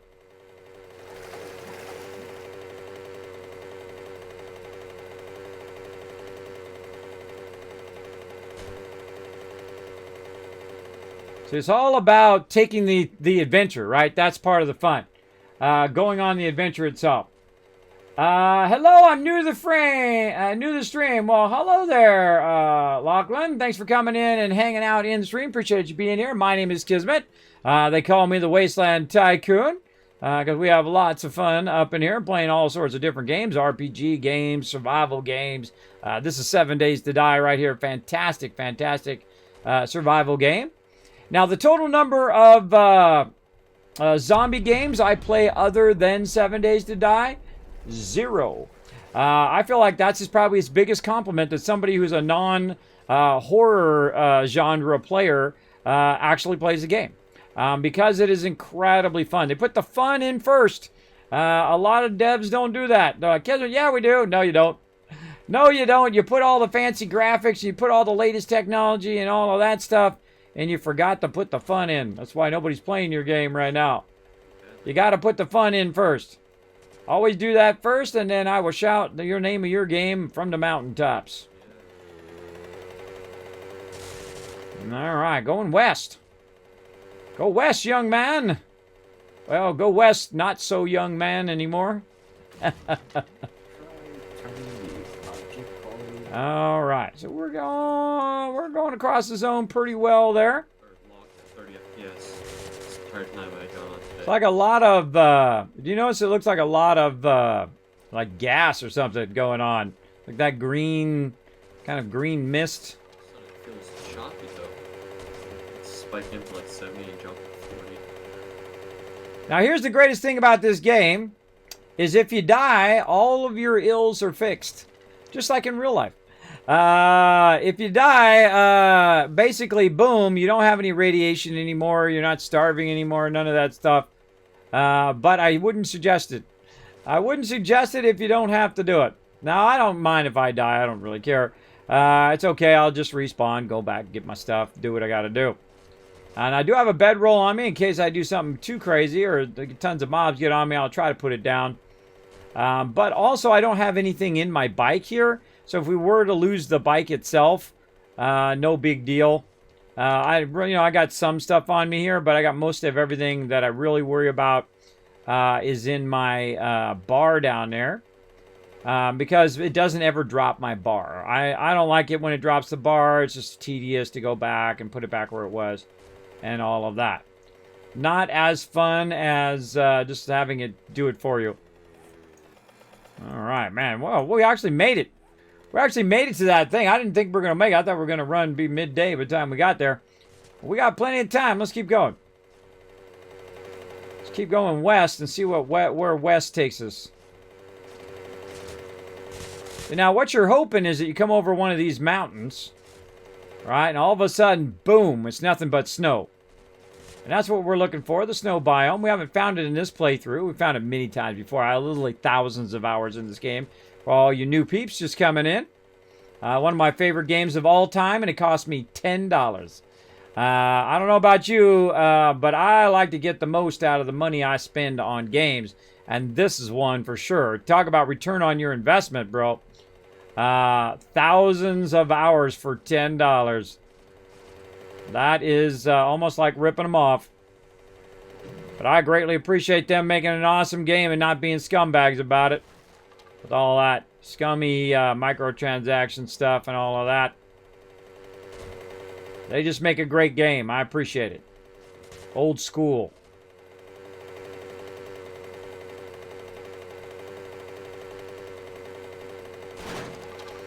Oh, I see some forest coming up. Yeah, see, we can see we're transitioning into forest because the trees are getting greener. I feel like we're just about to transition into the forest area a little bit. Oh, no, that's just some green trees out there. Oh, I don't think I've ever seen those in the burnt area. But such the way it goes. Hey, let's get on the road. See, when you're on the road, there's less bumps and obstructions and things like that. So you can go a direction much faster, I find. But I rarely am on the road. I usually like to cut across country, see what we can find. We're going to go ahead and go a bit west. And see, these guys are already up here doing something. I don't know what they're doing, questing or whatever. Or they're wandering around doing what I'm doing, looking for the winter biome. Hopefully they're doing something more productive than that. Because the thing about streaming I like to do is I like to, take you guys on an adventure with me, right? We all go on an adventure together. And typically that's why I go off and do this kind of crazy stuff. Because I don't have anything else to do. I've already done the bulk of my job, which is to establish the base. And to have a place for them to drop off all the loot and pick up loot that they might need. And so on. We crushed it. We destroyed it this time. And so that gives me a little free time to run around. Oh, there's a bag just laying around on the ground there. What we got? Flashlight? Okay. Alrighty. Now I'm ending up going back north again.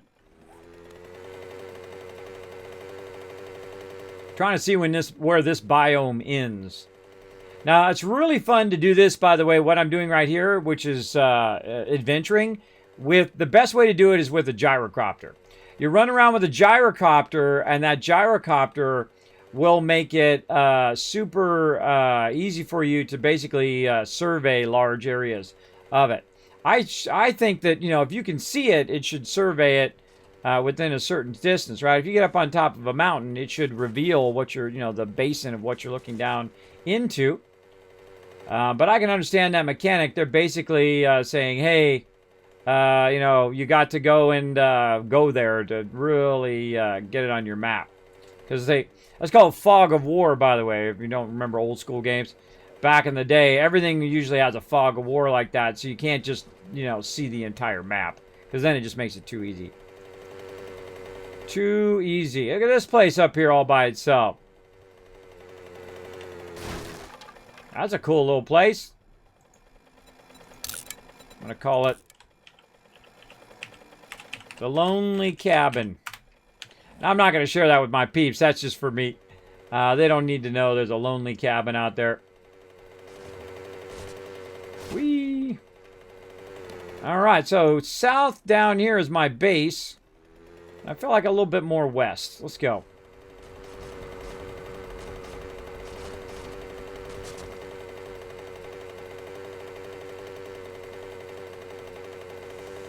Impact driver level 2. Right there. Getting up the hill. And down we go again. Especially for 7,000 point. Up we go. Again, if you get like this and it's just too much, pick your vehicle up, walk your way up. I mean, it is just day 7. Yeah, I can always hope. I've already got 2 chainsaws. Again, I like whenever you're lost in any game or if you're looking for stuff in any game, always choose the high ground.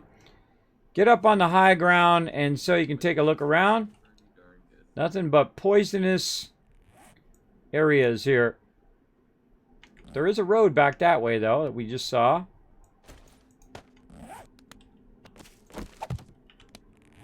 Yeah, right there, going off that way. I aimed right at it. Let's go find that road and take that road. Nope. Ah, so close. So close. And away we go. We're like, Kismet, it's Horde Night. We'll be fine. We'll be fine. I'm actually not that far away from my base. I could definitely get there in time for Horde Night. But usually I don't worry about it till, I'd say about 10 a.m. Game time. Then I start to think, okay, I've got a beeline back for the base. Because you got to also prep for Horde Night and all of that stuff as well. A lot of back roads we're finding today.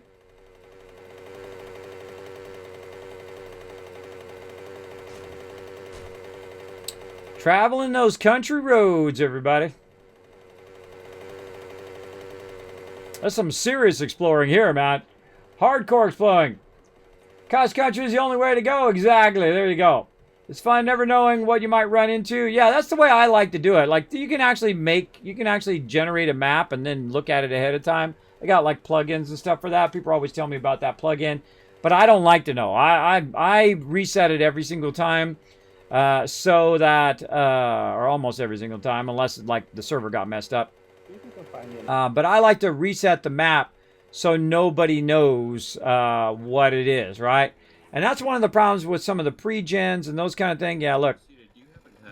There's the edge of that. There's the edge of that one. So let's go north. Let's see where this is going. Yeah,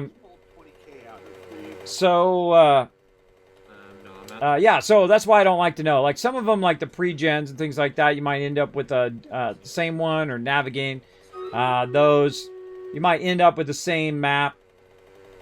But I just go wherever my instincts tell me to go. My instincts will tell me kind of go north and then go a bit west and just kind of follow the road. See where it takes me. While I'm wandering down this road, though, let's have a battle, everybody, to battle!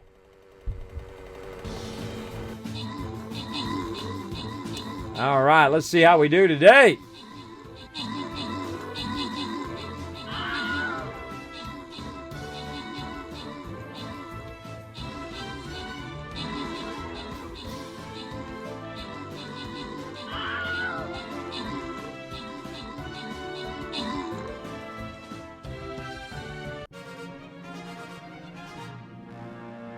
All right, open the captain's chest. Yay, I don't have to slide that thing over anymore. Yay. Grant's Road Yankee getting some love there. There we go. And River Dog, wow, with a massive 30 kills and 34 assists. Fantastic job, River Dog. MVP of that round. All right, let's keep going, everybody. Let's try to get you guys some loots. You there, Suda? Right there. Well, look out. No, There we go. All right, we're going to go right down here, buy this stuff right over here. Again, you can join us at streamcaptain.com. You can find it right there in the chat. Got that loot. That's right, Printing. Thanks for coming in, hanging out. Hey, Kez, do you play Minecraft off stream ever? I do, actually, with my kids. You can actually see me the very first time I played Minecraft. Back in the day, my kids have bugged me for years. Now, if I was younger, I would absolutely love Minecraft. Minecraft would have been my jam, bro. I love to build and do all of that kind of stuff. I totally would have been into it. But it kind of passed me by because I was busy playing MMOs and taking care of real life stuff and, you know, doing all of that kind of stuff. Out being epic, being an epic Kismet, as I am. Doing all the epic Kismet things. Yeah, I knew it. Look, there's that desert biome. So yeah, this whole top part looks like burnt. We've got the forest there, which is a really large forest area. We got that. So it's got to be over here. Now, one of the best ways to find out, by the way, now the funny thing is the winter biome may be in the middle. You never know. I'm just random. That's why it's there. But I have actually gone around... now we're in the desert biome. I have actually gone around the edge of the world, and that's a great way to find where all the biomes are, is to hit the edge of everything as well. Let's see, have they been in this one? They've been down there. Edge of desert. There's a working stiff tools up here. Let's go ahead and just mark it. Let's mark it. Let's be diligent in our marking. Working stiff. Up there, and trade. There we go. Oh, and someone else got a trader number 6. Ooh, cool. Let's save that one. Oh, they're actually in the city I'm in right now. So yeah, let's keep going west. Now again, when I hit about 10 o'clock time, then I will go ahead and give it a go. Now the desert is actually one of the best places to spawn. You may not seem that way, and that's usually where it puts me. But it is actually really good because you can get cactus and yucca and survive. It's one of the best survival places in the game. There's trader number 6. In the game for sure. So let's see if we go west. If we have a trouble. Now when I go back to the base, I will worry about my food and I'll worry about all of that stuff. But if you want to, by the way, you can go up to these yucca here. These cacti. Cut them down, get some yucca right here. Just straight up eat that. You're going to need to eat a lot of them because it's worth only 1. But that'll get a little bit of my food going. And there's a lot of cactuses out here, so you could really go to town on them. Try not to get too close like I just did. Come on, vehicle. And then these ones right here, the yuccas. Now, it used to be you just pick those up, which was really nice. You'd run around and just pick up all the yuccas at the beginning of the game because those would really help you as well. All right, where's our yucca fruits? Just going to nom a bunch of those.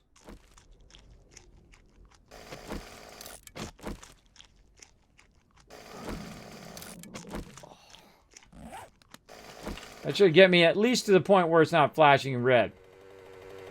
Now, this is all... The most important thing in the game and in life, by the way, is understanding survival.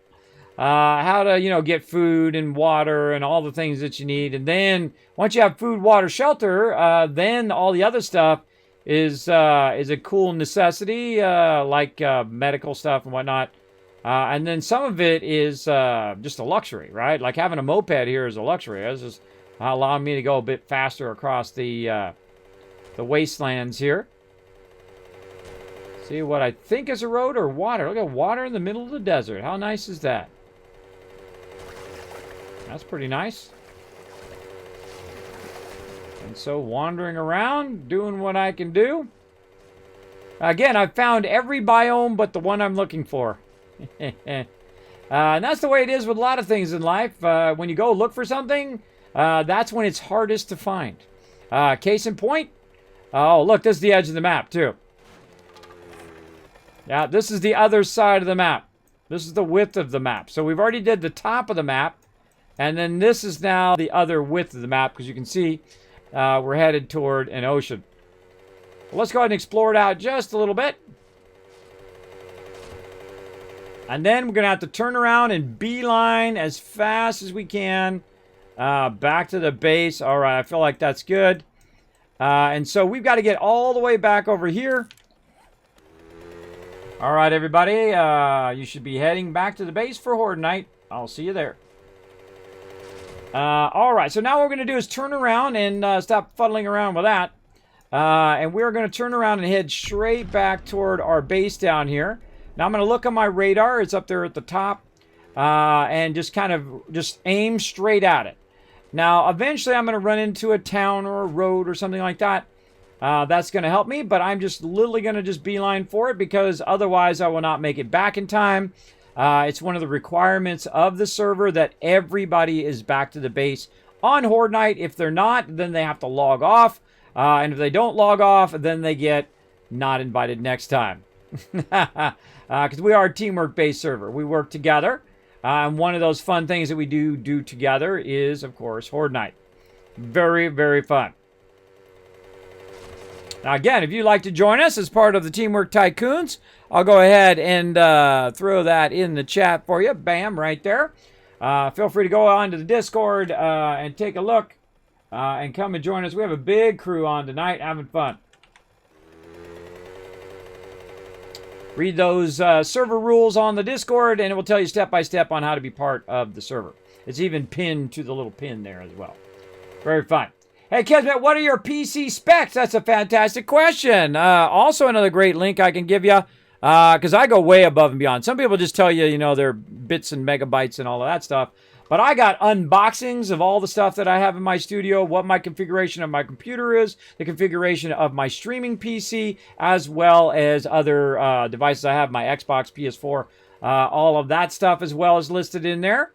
So if you would like to know all that deep detail and also see unboxing videos of like my Blue Yeti microphone and green screen and all that other kind of cool stuff and my capture cards and stuff like that, that's all on my website, kismet.gg, and I made it easy. You just press the link right there in the chat, take you right over there. Just click on Studio Equipment, and it will tell you everything you want to know. So there you go, including links. So you can just click those links, grab whatever you are interested in getting. Maybe you're looking for like a water cooler, or you're looking for a power supply, logic board, whatever it is. I would definitely, you know, look and see if you got the latest one, though, because mine is a little bit older. It's pretty decent, though. It's okay. You know, it's not a $20,000 PC, but it's okay. It does its thing. Especially the graphics card's pretty nice. It's a 1080, so I can put the graphics all up to maximum and all of that stuff as well. That makes it easier.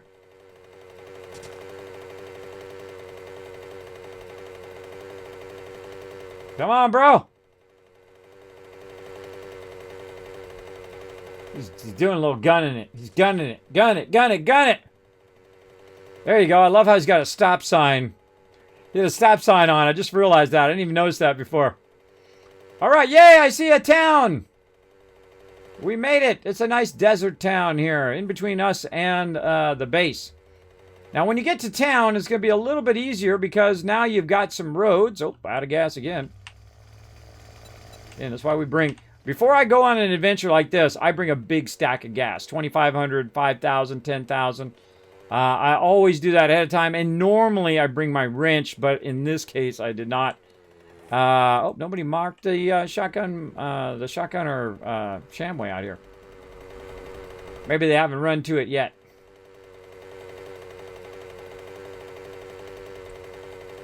All right, let's keep on keeping on.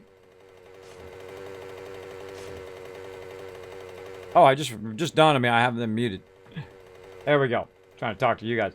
Trying to talk to you guys. They being very chatty, but that's okay. One of the reasons why I have two microphones, by the way, everybody, is so that they don't have to listen to me the whole time, so they can communicate to each other while I'm talking to you guys. Makes it much easier. Yeah, All right, so we're gonna go ahead and put this as Just about X large shotgun. That's it. Now this is also for me, by the way, if I want to come back here and loot this as well. I used to do this all the time. I used to go and list all the major POIs, traders, things like that. Stuff that we need for the long run. And, you know, because if you go to a town and it starts emptying out and you need a lot of a certain type of resource, like if stuff from a hospital or from a shotgun messiah or something like that, then you know exactly where it is if we can run out there. Look at that oil shell right there.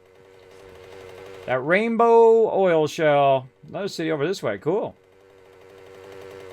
I love exploring the map. I feel like something else that would be cool in this game is the ability to share what you've already explored, right, with other people. That'd be kind of cool. You go in, say, hey, everybody, boom, here you go. I shared the different stuff.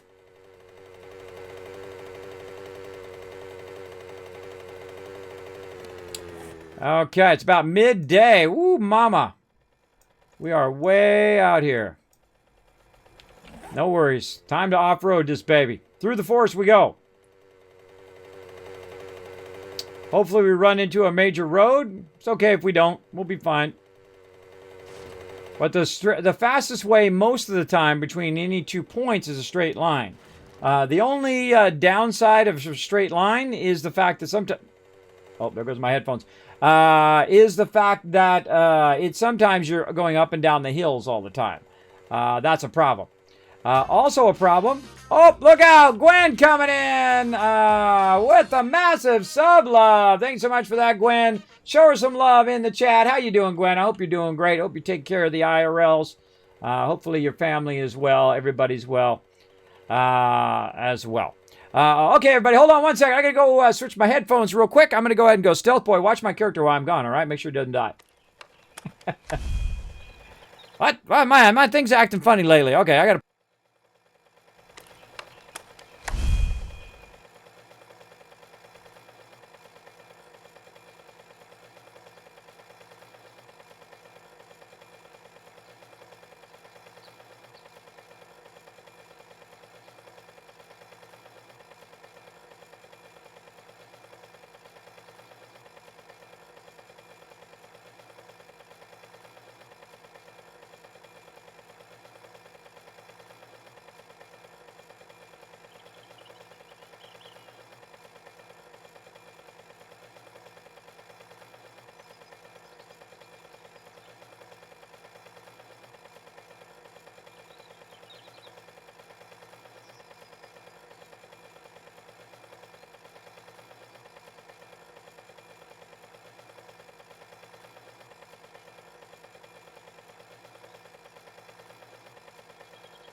All right, off we go, everybody.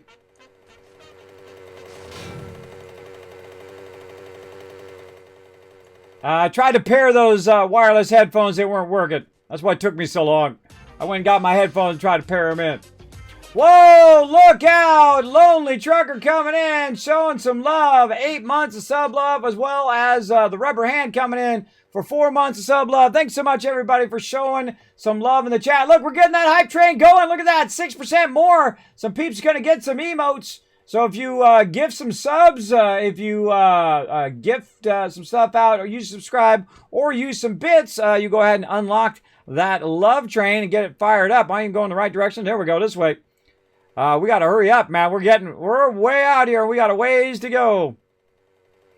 I had to switch my headphones. Those headphones die like in 3 hours. It wasn't even 3 hours. It was like an hour and 51 minutes that my headphones died. Those Apple headphones. Those are the old Apple headphones, not the new ones. And I bought myself some new ones, but it wouldn't let. It just said connected and then disconnected, connected, disconnected.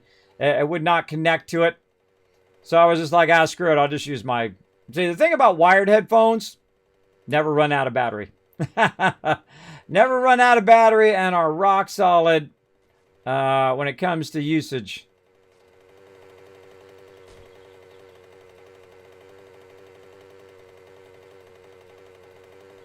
It's going to be a close one. Not far away. Oh, not that close. Yeah, we're pretty close. See, I kind of have an idea of how long it takes me to get from place to place with the mini bike, because that's usually what you use in the old days, by the way. All they had was the mini bike. So I have a sense of how long it takes me, how many in-game hours it takes me to go from A to Z and whatnot. And so we're already back at our town here.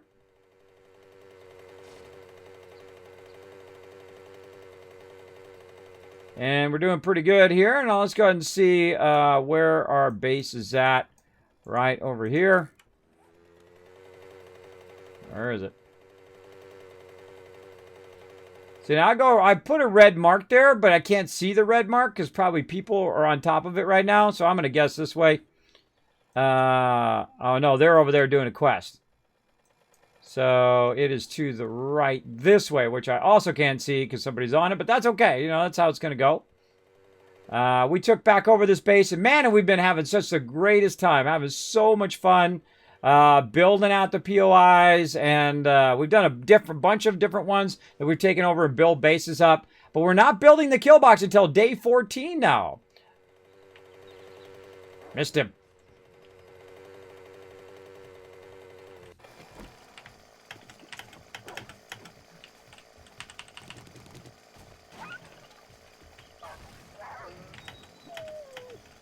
It's called quick thinking right there, everybody. Quick thinking.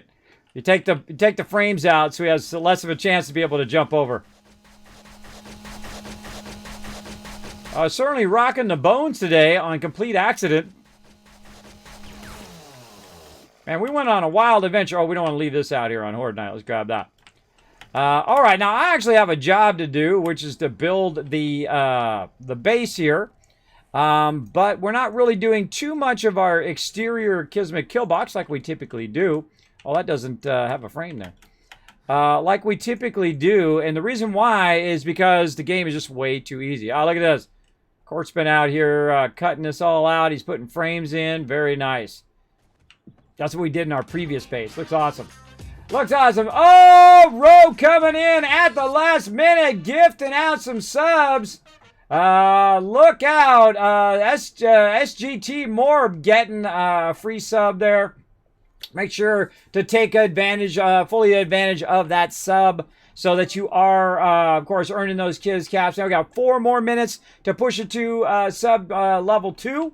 Feel free to show the love here in the stream. Know that every penny does go right back into the stream as well. So yeah, we're going to be taking all this out. Looks like he's been busy. Oh no, he took out the bottom of the thing. Well, I guess that's okay. As long as he left at least some of this. I think we lost some of our banister. Maybe that was gone before. But yeah, we're going to come in. We're going to replace all of this and whatnot in there.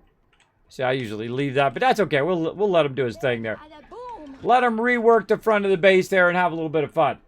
Bo coming in, dropping that bitty love. We've got our stuff in the back here. Now, inside here, you can see this is our base. Oh, there's our trees going up there. Another reason I was out and about was to wait for the trees to get a bit bigger. Now, we got to cut those trees down. I'm the one with the chainsaw, so I got to get busy over here. I do also have to get rid of some of these conditions. I got a package, people! SGT coming in with a 300 biddy, showing the love right back again. Thank you very much, everybody. We're halfway. We're 45, or almost halfway, 45% into that sub hype train and love train here. Feel free to, awesome way to support the stream is the sub or gift sub to other people, because it kind of doubles up on the love, right?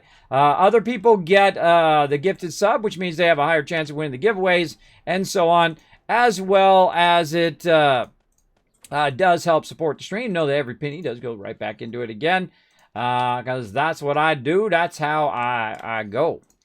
Let's put all this building stuff back in here. Don't need it right now. We'll probably start up some more glue here. Right up here. Put this back up here. Actually, we're going to do this. Going to put one of those in there. Going to see how much it's going to be for about 5 minutes. We'll just right click. So that's about 5 minutes. Oh, Bob the Builder coming in. Steve French keeping it going. 73%. Can we get to tier 3? Oh, it's going to be close. You got 2 minutes left. 2 minutes to make it happen. Thank you very much for all that love. Makes my dragon dance.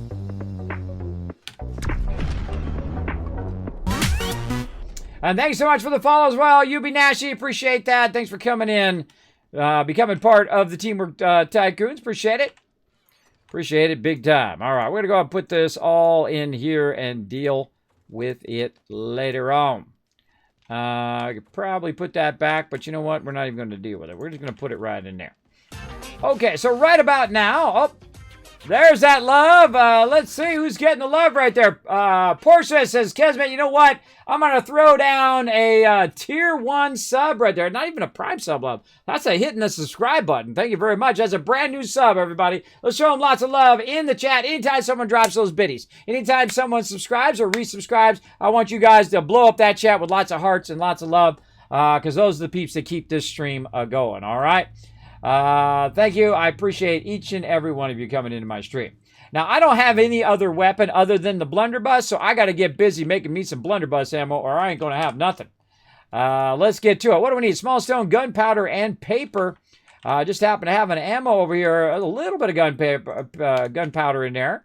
So let's go ahead and fire up what we can. 100 will have to do. Now, day 7 is among the easiest Horde nights. As you go through the Horde nights, they get tougher and tougher. Now, I have been to day 5,000 before in a previous version of 7 Days to Die. I can't remember if it's, Alpha 16 or 17 or 18. I can't remember what version it was back in the day. But I do know it was a lot of fun. But right now, what we do is we try to do game stage, right? Game stage is your jam. Because the higher your game stage, like my game stage right now is about 18. Sita is game stage 24. Alan is game stage 15. And they're way ahead of me. They're literally 7 levels above me right now. And see, I don't like it when people get too far level disparity. And the reason why you don't want people to be too far of a level disparity is because the people who are in the base and the people who are working and whatnot have that disparity. And so they're way behind everybody else. I typically don't like it. Now, I don't care if it's me. I don't care. I just worry about other people. But there's really nobody else who's really far behind. Court just started, so he's a little bit behind, but that's okay for now because he just started. But again, I don't like people to be way behind everybody else, and that's why I have it on my server that it shares the XP no matter where you are on the entire server. So if I kill a mob, he's going to get some of that XP to help him stay very close to us in level, and he's going to level up as well, especially during Horde Night. Horde Night, we're going to get tons of levels as well. So we got that going on. Let's go ahead and get our stuff going on here. Now, there's some medical stuff that I need to do on my character. First, we need to go ahead and fire up some antibiotics. Then we need to stop starving to death. So we're going to get that going. Oh, I still got him muted. Why is my thing muted over there? Oh, it's because I was fooling around with my fooling around my headphones. All right, so we're gonna eat a few of those. You know what? Let's not grab them all. Let's have one more. Go ahead. Let's have one more, and then we're gonna go ahead and Steel toe parts finally. go with this. I'm also gonna go ahead and put my bedroll down before I forget. Let's take this out. I am starving to death, literally. Time to eat some bacon and eggs. I've been starving for the last 2 hours. It's not that bad. You don't die. You don't die from starving. You die from someone hitting you with low health. That's what you die from. Don't I have a shovel somewhere? I do. Alright, let's hand this in and get back to base. Yep, bro. I hope you're super close, because it is literally... Everybody should already be at the base right now at 20. I think you guys are at the trader near us, right? All right, awesome. Yep. Yeah, all right. They're just the thing. Everybody should be backed and prepped by 20 in the day. They'll make it just fine. We got those turned off. How we looking here? That is cranking away. More forged iron, please. Thank you very much. What about over here? What are we doing? More water jar action. Very nice. Now we can also, down below here, we've got a bunch of stuff. Iron and clay and whatnot. Let's see how we're doing here. That just ran out of fuel, it looks like. So let's keep that going. Bullet casings here. And so on. That looks like it got turned off. Bullet tips going. And so I don't like these to ever stop. I always like them doing something constantly. So let's see, we got any sand in there? No, but we got a little bit of glass we could be melting down. Let's go ahead and get that melting. That takes a little while. Anyway, there we go. Level 2 support. All you guys are going to get a hype train emote. Here it comes. Choo-choo. Thank you so much for that awesome support, everybody. I appreciate it. I'm going to share my cool emote. Look at that. That's cool. It's like a hype brain. That's cool. I like that. I like it. Cool. All right, so let's keep it going here, though. Let's make sure we got stuff going. We got some lead. And we got a little bit of this. Let's go ahead and put that in there. Might as well have a full stick, because it doesn't do you no good sitting in that box, everybody. I'd pull it out of there. Now, if you get to something like this, where you're like, oh, wait, I don't have any brass to put in there. And there's probably some in the drop boxes. But I'm not going to bother to look right now, because it's Horde Night. And so I'm just going to throw some clay in there. When in doubt, throw clay into your thing. You definitely want to have a lot of extra clay, especially when you get the auger. You'll have tons and tons of clay for all of the different things you need to do, including your ability to do garden plots with that. All right, so my infection should be going down here. Let me go ahead and drink some more drinky drink. And we have full food. And we should have full water here. Yeah, my infection is going down. Let's see. We're also going to need some more meds. So let's go ahead and get ourselves a little bit of meds. Ugh, we only got 2 bandages. Oh, we're hurting for this. So that cures my infection up to 25%. So that should be fine. I'll probably end up dying before then. I'm not sure what fixes... Let's take a look and see what fixes a concussion. Painkillers use it. I guess I could have figured that one out. Let's see. Let's go to painkillers and use that. And there we go. Concussion taken care of. Very nice. Like it. Like it. Usually, by the way, I usually keep a splint with me at all times and whatnot, because I usually end up injuring myself. Very strangely, I did not in that time. All right, so let's go ahead and do this battle here. So I don't know what it is about this battles. Our battles always end up right at the time of the Horde Night if I let them go too long. So we're going to just do it right away. Let's go. We're all spread out. I don't know why the battle's always right behind me for some reason. Get them!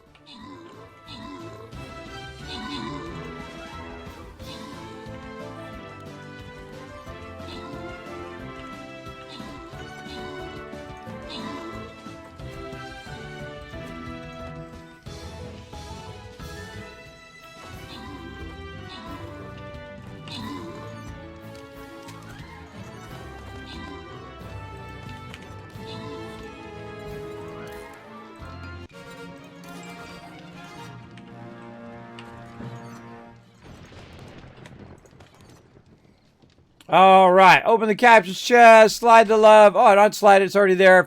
They finally fixed that bar. I like it when it just stays off to the left. So that's just how I'm going to leave it anyway.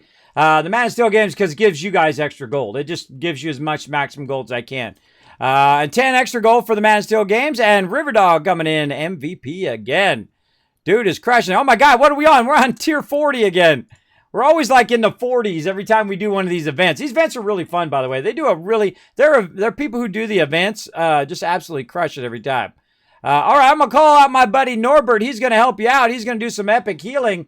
Here he is right here. Look at him, he's so cute. Now, you can't help support the stream as well by getting yourself an awesome skin of Norbert or the Wasteland Tycoon. You see him over there all the way on the side swinging his little sword there. He makes a great tank. Norbert here is a healer as well. So you can support that by grabbing those skins up. You can go ahead and search in Stream Raiders for Kismet, Kismet. Bunch of cool ones in there. Rocking the yellow fedora or rocking the epic baby dragon there. All right, everybody, let's do it. Now, we're right up on Horde Night here. We got to get in here. What I did is I grabbed a few weapons, and I'm going to go ahead and stack them heavy. So we're going to go ahead and get this one here. Now, one of the cool things about the blunderbuss is the blunderbuss can be repaired by your basics here, by your pipes. So you definitely want to keep yourself a few pipes on you, and usually you can find that wherever you keep your crafting stuff, you make a forge or whatnot, got a few extra pipes there. Now, the thing I really need is some gunpowder. Doesn't look like we ran any gunpowder. We got a little bit there. Maybe we can run just a little bit of gunpowder before we get it going here. I do like to keep gunpowder constantly running as well. Now, if somebody has the perk for it, they could have been running it. But all of this stuff should never stop running ever. I think that's just my thoughts. The glue should always be running. The gunpowder should always be running. The gas should always be running, and so on. It should never stop running ever, for sure. Let's go ahead and get everybody in the party here. I see Zarkane there. Let's get him some XP for Horde Night. Now, I've got a whole bunch of other stuff, which is my tools, right? Oh, whoa. People put a bunch of stuff in my box. Or I put a bunch of stuff in the box. They've definitely put my nerdy glasses in there because I've been off talking to you guys wandering around. They got a bellows in there. All sorts of cool stuff. Well, let's take all that out of there. We'll go ahead and put the bellows here. Oh, that one's already got a bellows. That one's got a bellows. All right. Well, probably use the bellows in the long run. Where'd you go? For the stone. That's the best place for the bellows. But there we go. So we got a bunch of other kind of random crafting. I think I put that in there when I was crafting something, or maybe somebody else put it in there. I don't know. All I know is it doesn't belong in there. It belongs back in here where people can utilize it. That is for sure. More bones there. I might have been sorting the box or something is what that looks like. Might have been sorting the box. And that back in there. Glue out of there. A little bit of gunpowder. Let's favorite that. We need some paper. Ammo box. And again, I don't know how much ammo I'm going to need, so let's just stock up.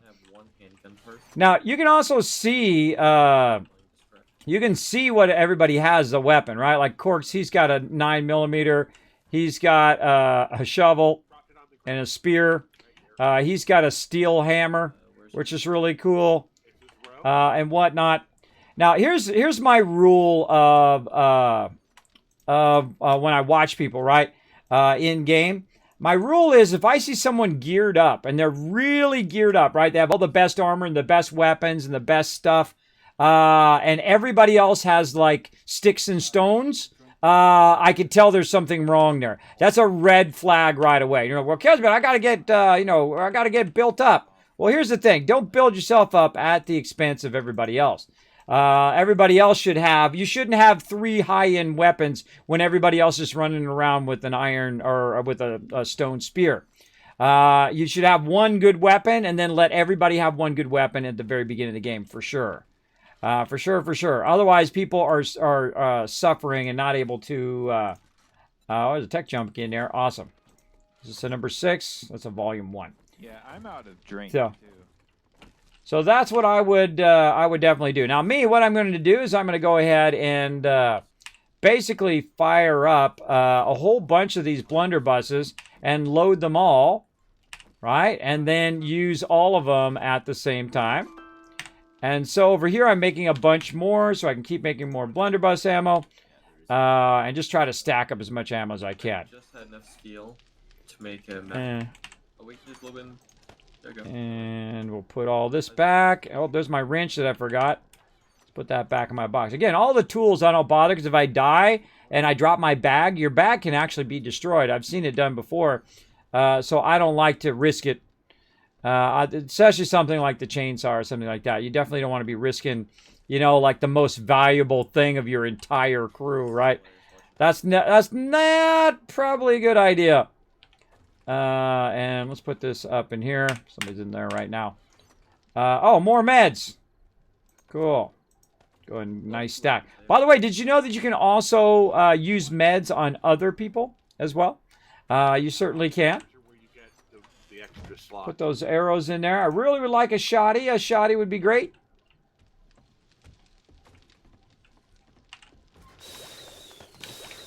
Making a bunch of blunderbuss ammo. Anybody else need some? There's like 200 in the Dropbox, by the way. In what Dropbox?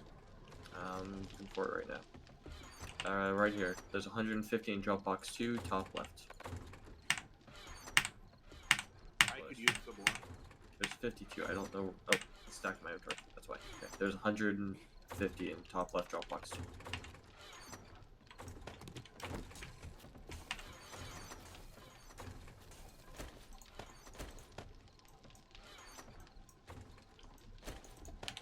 All right, I put a couple. I grabbed that stack and I put a couple stacks in the weapons box, weapons and ammo box for whoever needs it. See, I'm not always thinking just about myself, everybody. I'm always thinking my crew. What does my crew need? Do they need ammo and whatnot? And you're gonna see some people. They're gonna, you know, we're gonna have blunderbusses, and you're gonna see some people who have like really nice weapons. Some people might even have like a really like an AK or something like that on day 7 because they're the people doing the trading and all that stuff. All right, everybody outside. We're going to be east side, front of the base, which everybody should be out there. Also, I hope you picked up your vehicle. All right, more blunderbuss ammo. And I'm just going to keep making it while we're going through. Don't forget pipes, too. If you can grab those real quick out of the crafting box, grab yourself a couple pipes to repair your blunderbuss because it uses pipes and not repair kits. All right, everybody out. All right, everybody out, out. Let's go. You got literally 30 seconds left. Let's go. I got 2 seconds to Magnum. I don't like people in the base when they spawn. We all should be up against the same side and be ready to rock and roll. Now, one of the things I didn't do was I didn't go in and make a bunch of frames, which I probably should have done. And made it a little easier for my peeps. So that's what I'm going to do. I'm going to frame this out a little bit.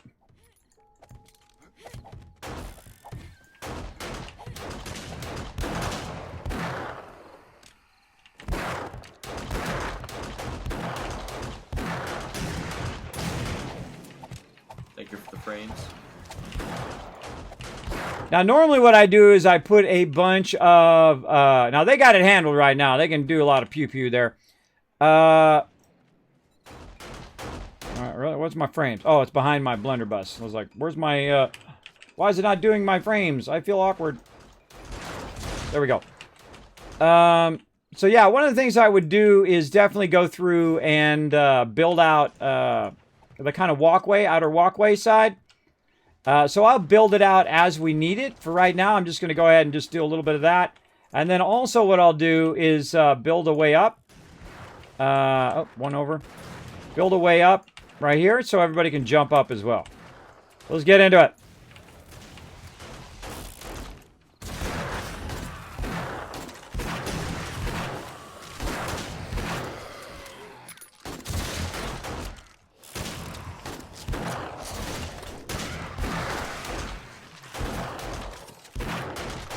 All right, my peeps are crushing it.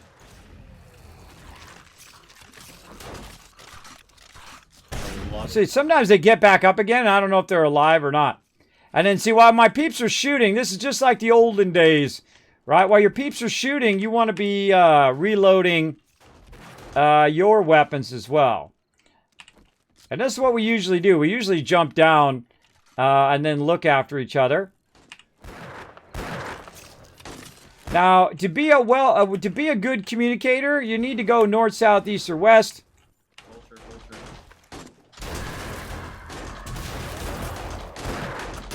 Oh, nice job. That was the one that I had to reload, was the first one.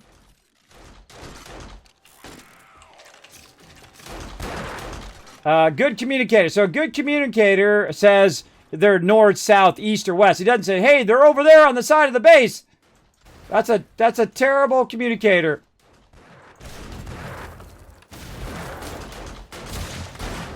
So make sure that you're calling the direction. Hey, it's over here. Hey, it's at the front of the base. Whatever it is. Now, it doesn't matter who kills the mobs. Everybody gets the XP. That's what I love about this game. Is that everybody gets the XP together. Looks like they're moving over to the south side a little bit. Oh, she got away with that one. Sneaky. Doesn't matter which one I'm choosing. I've got to go down them and get them all loaded.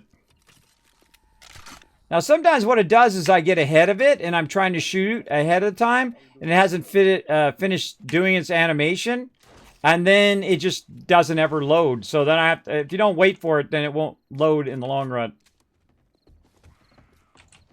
Behind in the base. All right, push to the back, push to the west side. Look out for each other.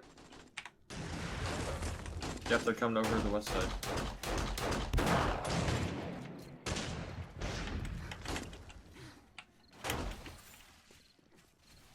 Yep, clear the ones in the base first. There's ones on the north side. Coming up behind somebody. Look out. There you go. Good, good. We got a couple in the back. They're mostly northwest corner.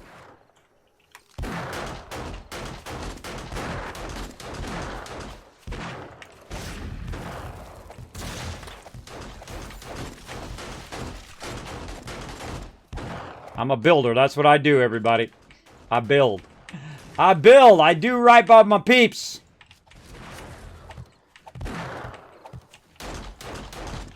Now, we'll go in and we'll make this a proper kill box eventually. But we're going to put some frames in for my peeps. All right, that ought to get them started.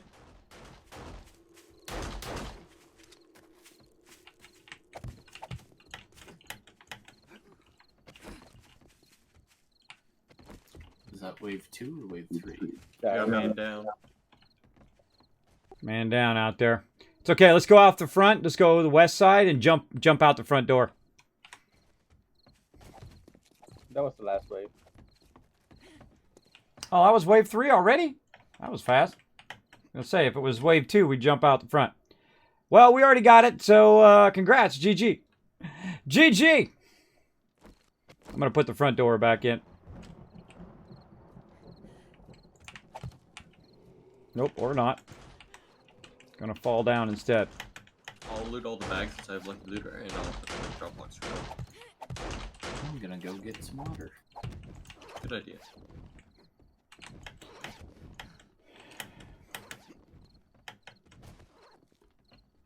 All right, front door back in. All right. Easy peasy. See, my peeps are OP, man. Peeps are just OP. Also, reminder everybody, we got about 35 minutes on the dot. I'm restarting the server, so make sure to preemptively, about 10 minutes before midnight, well, at least Eastern Standard Time, and I'll warn you again, to make sure to put all your stuff away, because I do have to go on time today. So yeah, I do got to go on time, because my foot is throbbing like crazy right now. I cut my toe really bad, but I said, we're going to play anyway. We're going to get into it. We're going to have some fun. There you go. Look at those kills. Whoop, 4 kills. There you go, Grasshopper. Get those kills. I've seen you get a lot more before. You always keep it real, and that's why I watch your streams. Well, thank you, Grasshopper. I tried to. I try to keep it straight. You know what I mean? Too many people out there, you know, being underhanded and sneaky and all of that ridiculous stuff. I just am who I am. I don't try to... See, the great thing when you get older is you don't have to pretend to be nobody. I answer to no one. Who do I answer to? Nobody. I don't have to do anything I don't want to do. I don't have to act any way I don't want to act. It's just straight up just like that. All right, so we don't need this many more guns on us here. Let's go and put these guns back. And we'll go ahead and also put some more ammo back in there for whoever needs a bit of that. 150 is more than enough. Plus, I'm making a ton of gunpowder over there for even more.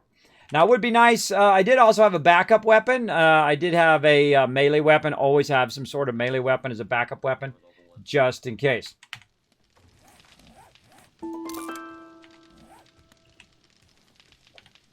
Sent you another invite there, Cedar. All right.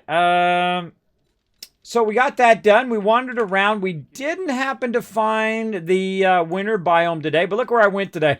Man, I was all over the place. It's interesting that we found the destroyed area so close. Now, again, if you look at this as a circle, right? This is going to circle around, and usually, if it's a oval or a perfect circle, it's going to usually go around right in that area. I will replace that, I guess. Because I thought you could just break the lock off it, but I am wrong. What are they called? What are you doing? Storage box. There's some in the building box. What are you trying to do? I was trying to get plant fibers, and this box has been locked for a whole day and not been able to be unlocked, so I tried to break it open and it broke the whole thing. Well, next time just tell me, because then I can unlock it. Okay, sorry. I think we've asked 2 or 3 times, but I didn't want to keep bugging you. Oh, did you try it in chat? No, I did not. Oh. Yeah. All right, see. Miscommunication there. I probably had it muted, but that's my bad. I've been busy running around grabbing some stuff. I wonder if you can actually put the lock back on there. I don't think I've ever tried that before. Try to put the lock back on there. I'll take care of it, though. I'll take care of it. No biggie. That was my bad. I can make cigars if we have any more extract.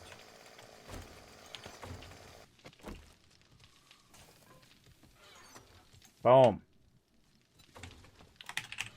Fibers. Right there. That is the best way to get into the box, though. If you do need to get into a box that is locked, best way to do it is just to knock the lock off of it and then get on there. I would actually prefer that the boxes don't have locks on them. These boxes, it'd be nice to have no locks on it. Now, the great thing about having locks on the boxes, though, is so just in case someone accidentally comes in and knocks it off of there, that's when it is. See, if you're trying to reach me and if I can't get the thing, the best way to reach me is in the chat, by the way. It's right here. Because I'm usually watching this chat while I'm talking to the Discord and whatnot. So there we go. It happens. It happens. I am doing this thing called streaming, too, so I'm often doing other things. Often doing other things as I do. All right, let's see. We got tons of glue now. We're looking good there. I feel like a good sort right now out of fire her up, so let's do it. Bam! Let's go ahead and grab what we got and sort it out nicely. Now, the first thing we're going to do is actually put it all back in the box. Okay, beverages are on the way. That makes it nice and easy. What was that again? Sorry. Like that. Getting more red tea made up. Right there. We're good. All right, back in there. Very nice. Have it keep coming in. Now, the thing that I'm doing is I'm consolidating all of the stuff from the other drop boxes first. That's one of the first things you want to do is to consolidate all... Why the heck are these way down there? That's weird that it's on Dropbox 4. First thing I do is I go in and I consolidate all the boxes. That's like my favorite thing. Going in there, consolidating it. Like so.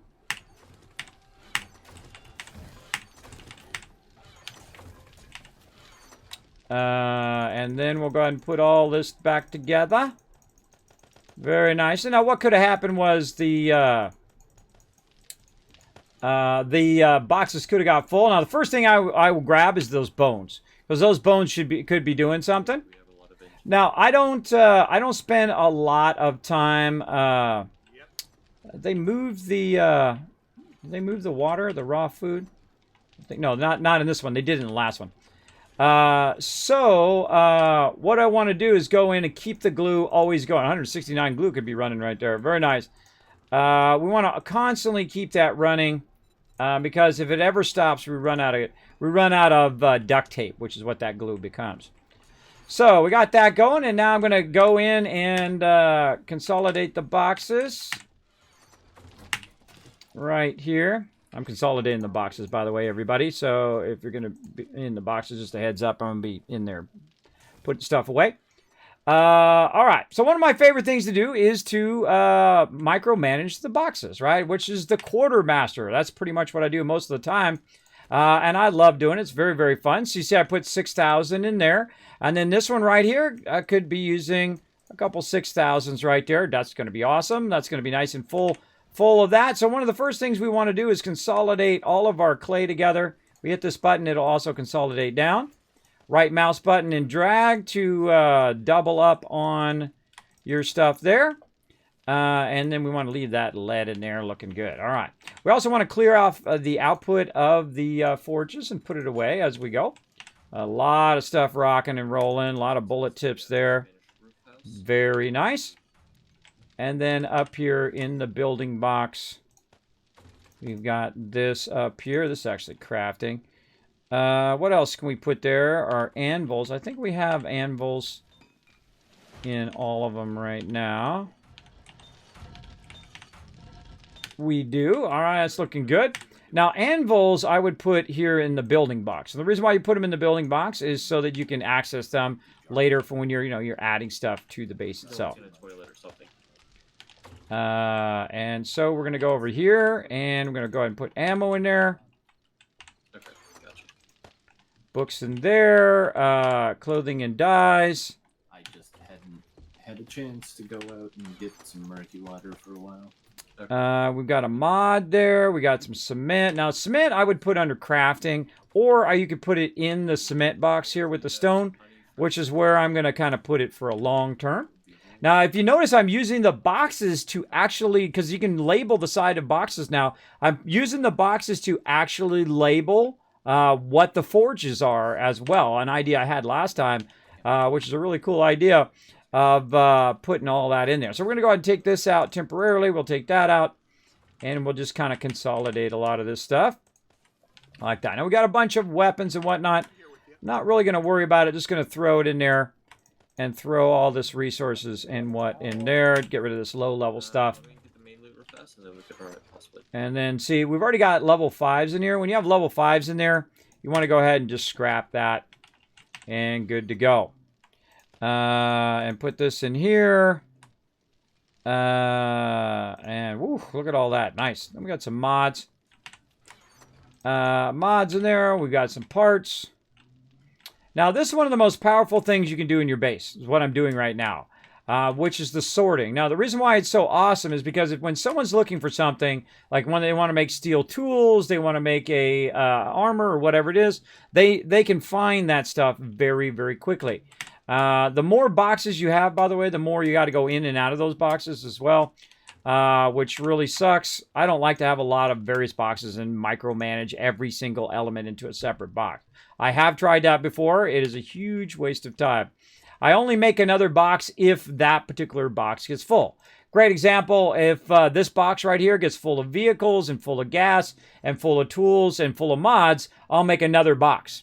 And the very first box I would make would be bikes. I would make another bikes box, right? Because bikes is not going to be a very, usually a very filled box.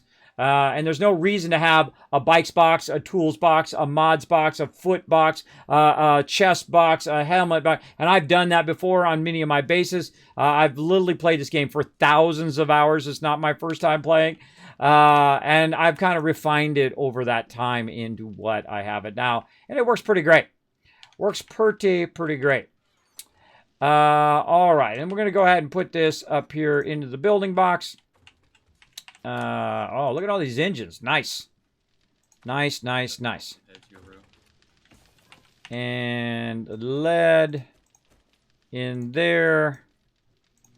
And gunpowder we can Bro, put if you have back more space, you can grab this stuff. I just gotta. up here, and then trader over here. And there we go. All right, nice. And then we're going to go ahead and grab all of that. And one of the easiest things to do when you're sorting the boxes is your weapons and armor. Very, very easy to go in and put your blunderbuss ammo back. Put all your weapons and ammo and all that stuff in there. It's very fun. Other people need it more than me. Okay. Well, And put that in there. And let's see what else. A lot of resources. Now, see these things right here? The iron knuckles? Those iron knuckles are probably not going to be used. If you see something like that that's not going to be used, something below a certain level, I will go ahead and just get rid of it.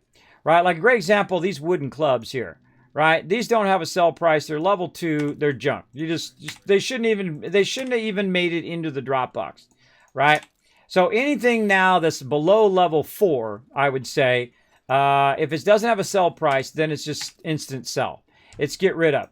A level 2 bow probably can make better bows than that now. Get rid of that. A level 2 bone shiv, get rid of it. Because they can just go grab a bone and make probably a better bone shiv if they're spec'd into it or whatnot.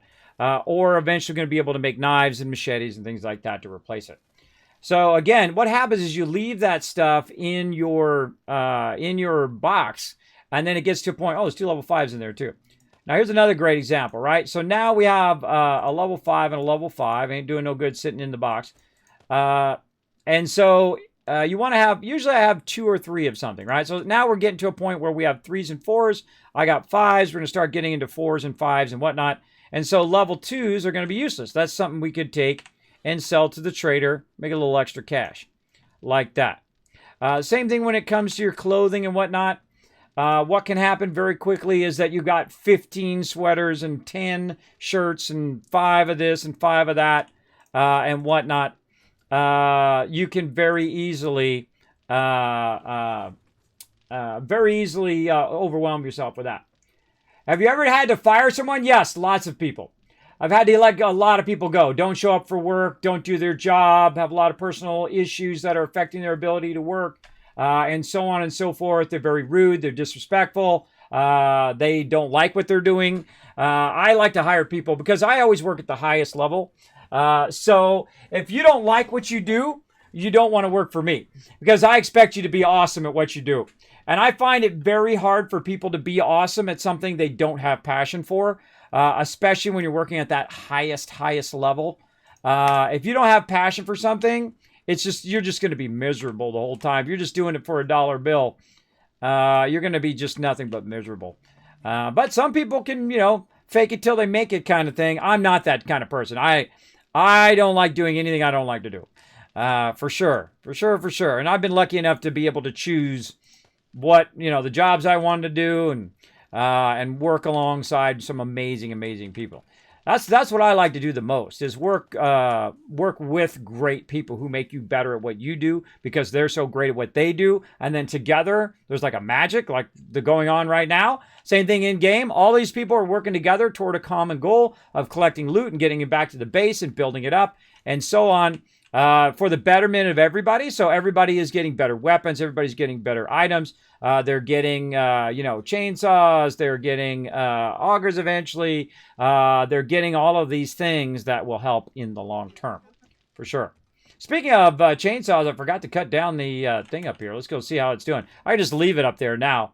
Well, let's go up here and see how our trees are doing. No, somebody cut it down a little bit. Let's see. Let's see. It looks like the pine tree. Oh, look, they're not even showing up. Look at that. Watch how I get closer, and this one showed up when I looked that way. Look at that. We found an error in the redraw. It's like the stealthy trees. So yeah, the oak trees are obviously going to be the whitest. The pine trees look like it fell through or something. It's like the pine tree fell through the bottom. But yeah, it looks like the pine trees are less annoying. But I didn't see them at the lower level, though. Now, I don't really want to take these out, these trees out. That's going to be real awkward. It's going to do that the whole time. Until they're like 1,200. And normally we take them out for Horde Night so they don't make us lag. But seemed like it was okay. So we're good to go. So I don't know what happened to my pine tree there. I did see some dirt down there, so it might have fell through or something. Someone might have taken the tree out and then the dirt fell down or something. I don't know. I don't know what's up with that, or it just might have just fell out of it because it's just literally right up there in the ceiling, which is kind of cool though. Kind of cool to watch it right over there. Which, Very, very cool. All right, put that over there. Go here with stone. that southwest one I completed, so if you have it, you can go and grab it, but I can share it. Okay, what else are we doing over here? Iron, clay, Too late. and whatnot. Brass, more. Wow, I melted all that brass down. Some brass in there. Now, we don't want to get rid of these right here. These diamonds, these raw diamonds, you want to keep those so you can make diamond-tipped blades that'll help you with your augers and your chainsaws later on. Definitely want to keep that. We're going to do this battle here in just a second. We've got some sand. We got sand in there. Making tons and tons of jars this time. So we'll grab those jars and we'll put those into the raw box. There's a box in front of the trader. I just Right there. Okay, thank you. in that little column. Somebody put cooks only on there. Da, da, da, da, da.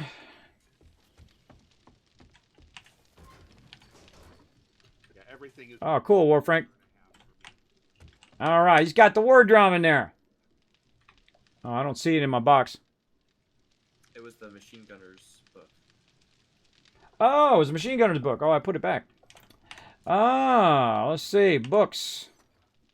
Machine gunner. You can craft drum magazines. Oh, that's where that is. All right, cool. All right, learn that and we'll make some.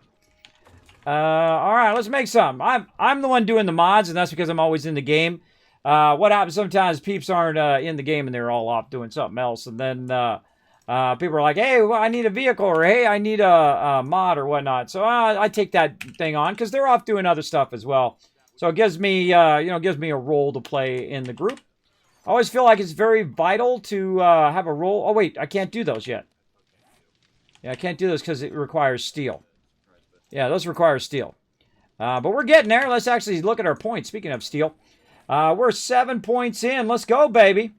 Let's go. Let's fire up. We got our nerdy glasses as well. Let's get up there into 9. And then we can go ahead and go here. No? Oh, we're out of points. Okay, so we got to get 9 there. This is 8. So, yeah. So, I need 1, 2, and then 3 points there. And I need 3 points there. So, 6 more points until I have the ability to do steel. Now, if we had a crucible, that would be awesome. I don't think we've gotten a crucible yet. Let me just double check. No crucible there. No crucible up there. Very nice. Now, eventually, I'm going to do a request wall and all of that stuff, too. But I felt like just going exploring today. Here's the thing, everybody. Sometimes just do something completely different than you normally do. Go out and have a good time. Do something completely different. Because there's nothing I really needed to do. I wanted to let the drop boxes fill up and let the forges run for a while I went and tried to find the winter biome just to find some trees so I could do a tree experiment as well. So there we go. There we go. Let's see. Missed a few casts. How's the new crop trees mix working out? It's working good, Rescue. We're just trying to see at how when it widens out, does it widen out in such a way that makes it difficult for us to see the garden if we put the garden around the outside. So we might offset it by 1 and then put the garden, or we can put the garden nice and close and just make the whole thing the garden with the trees in the middle. Now, the funny irony is if you did a garden and you did the trees and you just let them grow and only cut them down when you need them, they wouldn't be such a burden. Now, we tried it before where we put it outside the base, which is, I had like a genius moment. I'm like, wait a minute, you can put the garden and the trees together. And we tried it out here. The only problem is when you do the trees out here is it will start to obstruct the sides of your base, right? So people have trouble, you know, getting in and out of the base. They have trouble going up and down the ramps. And there's spikes around there too, so they fall on the spikes and whatnot. So it was a great try, but I wouldn't do that again. I wouldn't put the trees there because it just makes it tougher. Oh, I hear someone screaming out here. Bunch of friends coming in southeast that want to party. Let's give them a party then.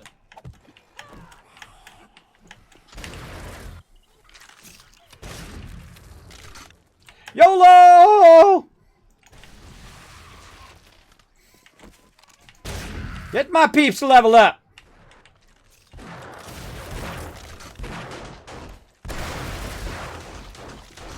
A lot of friends.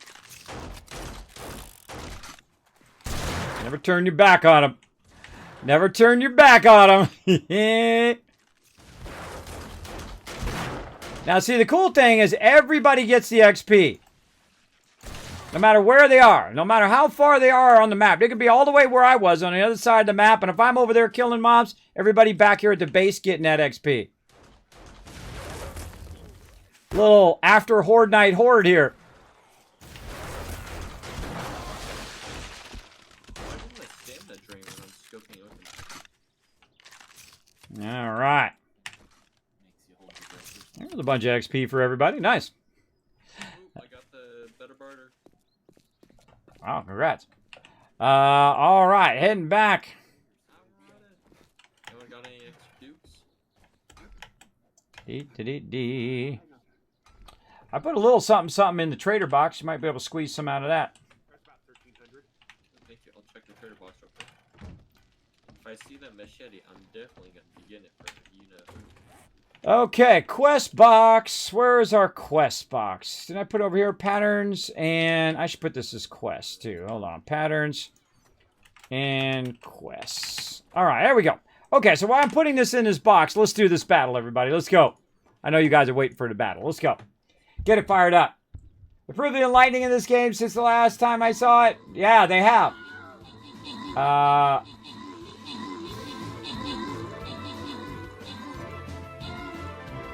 God, you're up and about? Yeah, Keep Mouse, I am up and about. Yeah, I injured my toe. I was sending out some mod shirts today. Somebody got, oh man, somebody got timed out, probably banned forever. You're going to miss out on thousands of dollars worth of free stuff here in the stream. Bye. There you go. Experiment worth it then? Nice, exactly. It's always fun to experiment, try different stuff. And that was one of my fun things I like to do. See, if I got the base squared away, everybody else is doing fine. They run around good, except for I forgot to unlock that box. Oh, well, it happens. If you fault me for forgetting stuff when you know that I have sleep apnea and vertigo, and that's pretty much what's going to happen all the time. There's nothing I can do about it. It's not like I do it on purpose. The problem with having a disability, by the way, that no one can see, is that people have very little empathy for you. They have zero empathy for you sometimes. Blase coming in, showing some love, and becoming an MVP as well. Riverdog getting some extra love there as well. Let's keep it going, everybody. We're going to try to get to this blue chest. I don't think we're going to get it tonight. We have 10 minutes left. Definitely don't want to start that up. Don't want you guys to miss out on that. So we'll come back on Sunday night, or actually I'll probably take Sunday night off. I probably should take Sunday night off now that I'm thinking about it. I better not promise that. Let's say Monday morning, 9 a.m. Eastern Standard Time for sure. Maybe Sunday night. But I'm probably going to have to rest my foot because I can feel like it's throbbing already. So we might take Sunday off to let my foot heal, and then I'll come back. So there we go. I do the best I can do, everybody, but life, throws those curveballs at you constantly. Okay, and I call this the quick sort, right? Where you take a couple of them and you sort it every now and again just to keep your forges going and whatnot. Let's get these in here, the radiators in. Keep your forges going. Keep everything running. You don't ever want this stuff really to stop. A little bit of lead in there. A little bit of sand in there. Water jar. Boom. Good to go. Good to go. Okay. Stone shovel out of there. Let's see. What do I got in my drop box? I got a level 4. Let's take the 4 out. Let's put the 5 in. Keep all those tools in there nicely. Got the chainsaw. Let me go ahead and put that back in there. Like so. And whatnot.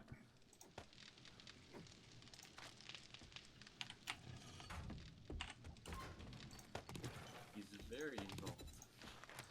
I'm not gonna throw on him. I learned my lesson. And like that. Up to there. We got lock picks. Those are for my peeps. Let's put that up here. I find when people are looking for repair kits, they're also looking for pick locks. So I usually put those together. We got another anvil here. We've got this. Got a little bit of resources there for lead. Looking good. 1 lead in there. That's weird. Why not just feed it? If you're gonna put 1 lead in the box, why not just feed it in the forge? That's way easier. That's just my thoughts. Same thing with steel, right? Normally I prefer if they take... Let's see, look, they should not bring back these faucets. Just straight up scrap those. Straight up scrap those. Not worth my time to micro feed those in there. But I like to leave the stuff in the output. I'm not going to be producing enough forged iron to fill up all 6 of these slots. It's just not going to happen before the next time I come and look at it. The only thing that might be an exception would be concrete. Concrete sometimes will fill up by the time before I get back. So that also does happen. Wow, there's a lot of fibers. That was a lot of fiber. Really? There was no fibers? And there was like 8 bazillion fibers up here in the drop boxes. I mean, how many fibers do you really need? Really? But hey, I should have had it unlocked. That was my bad. Glass is in there for some reason. That does not belong in there. That belongs over here in the water jar box. There we go. All right. Camping the workbench. I didn't want to get caught, All right, and there we go. but I'm done with it now. Okay, and I'm outside looking for nests. put that into there, and that into there. With you. Give you some backup. That over there. Okay, let's go to cloth. Put the cloth away. Put that away. Wow, look at that forged iron, baby. Come on. Yeah, so you want to have a lot of stacks. Why do you want to have a lot of forged iron? The forged iron is for your spikes outside. You need a lot, not only for the spikes, but then a lot for fixing them later, because they do get destroyed pretty easily. I would put torches under building. Same thing with candles. That would be a building item for sure. Cement, that is building. Pipes is for repair, but I don't need that many pipes. What kind of do you need? I'd say 4 or 5 pipes, maybe maximum. Let's see. Bones. Bones I always keep in the output right here. Ooh, mama, look at that, 140. Now, I keep it as glue until we need duct tape. Right? We have 217 glue in there. And I actually brought back a bunch of bones back this time when I was out and about. So you can make that in 200 duct tape, but sometimes you actually need glue. So I prefer to leave it as glue until you need to make something, and then you can very easily convert it over. Or you do the half and half, right? You take half of the glue, and then you go queue it up in a workbench, like right here. Oh, there's some tools in there too. Let's see, duct tape. Duct tape. And so you do half of the glue as duct tape, and half of it is glue. That works out as well. There's a mine on the Put counter. that back in there. Stone. Let's see. Stone over here. Probably start working on our stone. We're getting there. We don't have the auger yet, so I kind of go easy on asking people to get very heavy amount of resources until we have the auger and whatnot. And so on. We can do the free Somebody changed that to wood fibers? Did I call that wood fibers, or did somebody else change it?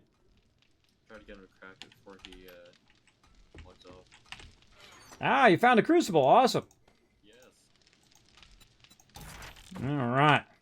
Now I can make those mods. All right, I'm going to stop this from making forged iron now, and now it's going to be all nothing but steel. Let's go. So I run forge iron until we hit steel. And then I just do tons and tons of steel. And so we'll put the rest of that in there. 3 stacks is about 500, 300 stacks, 500. That's a lot of forged iron. You're good. You're good on that. And then what you want to do is, usually what we do is we backlog iron. And the second we get to forged steel, that's when I start a second forge for iron. But let me go ahead and get these Gatlins going, because we're about to run out here.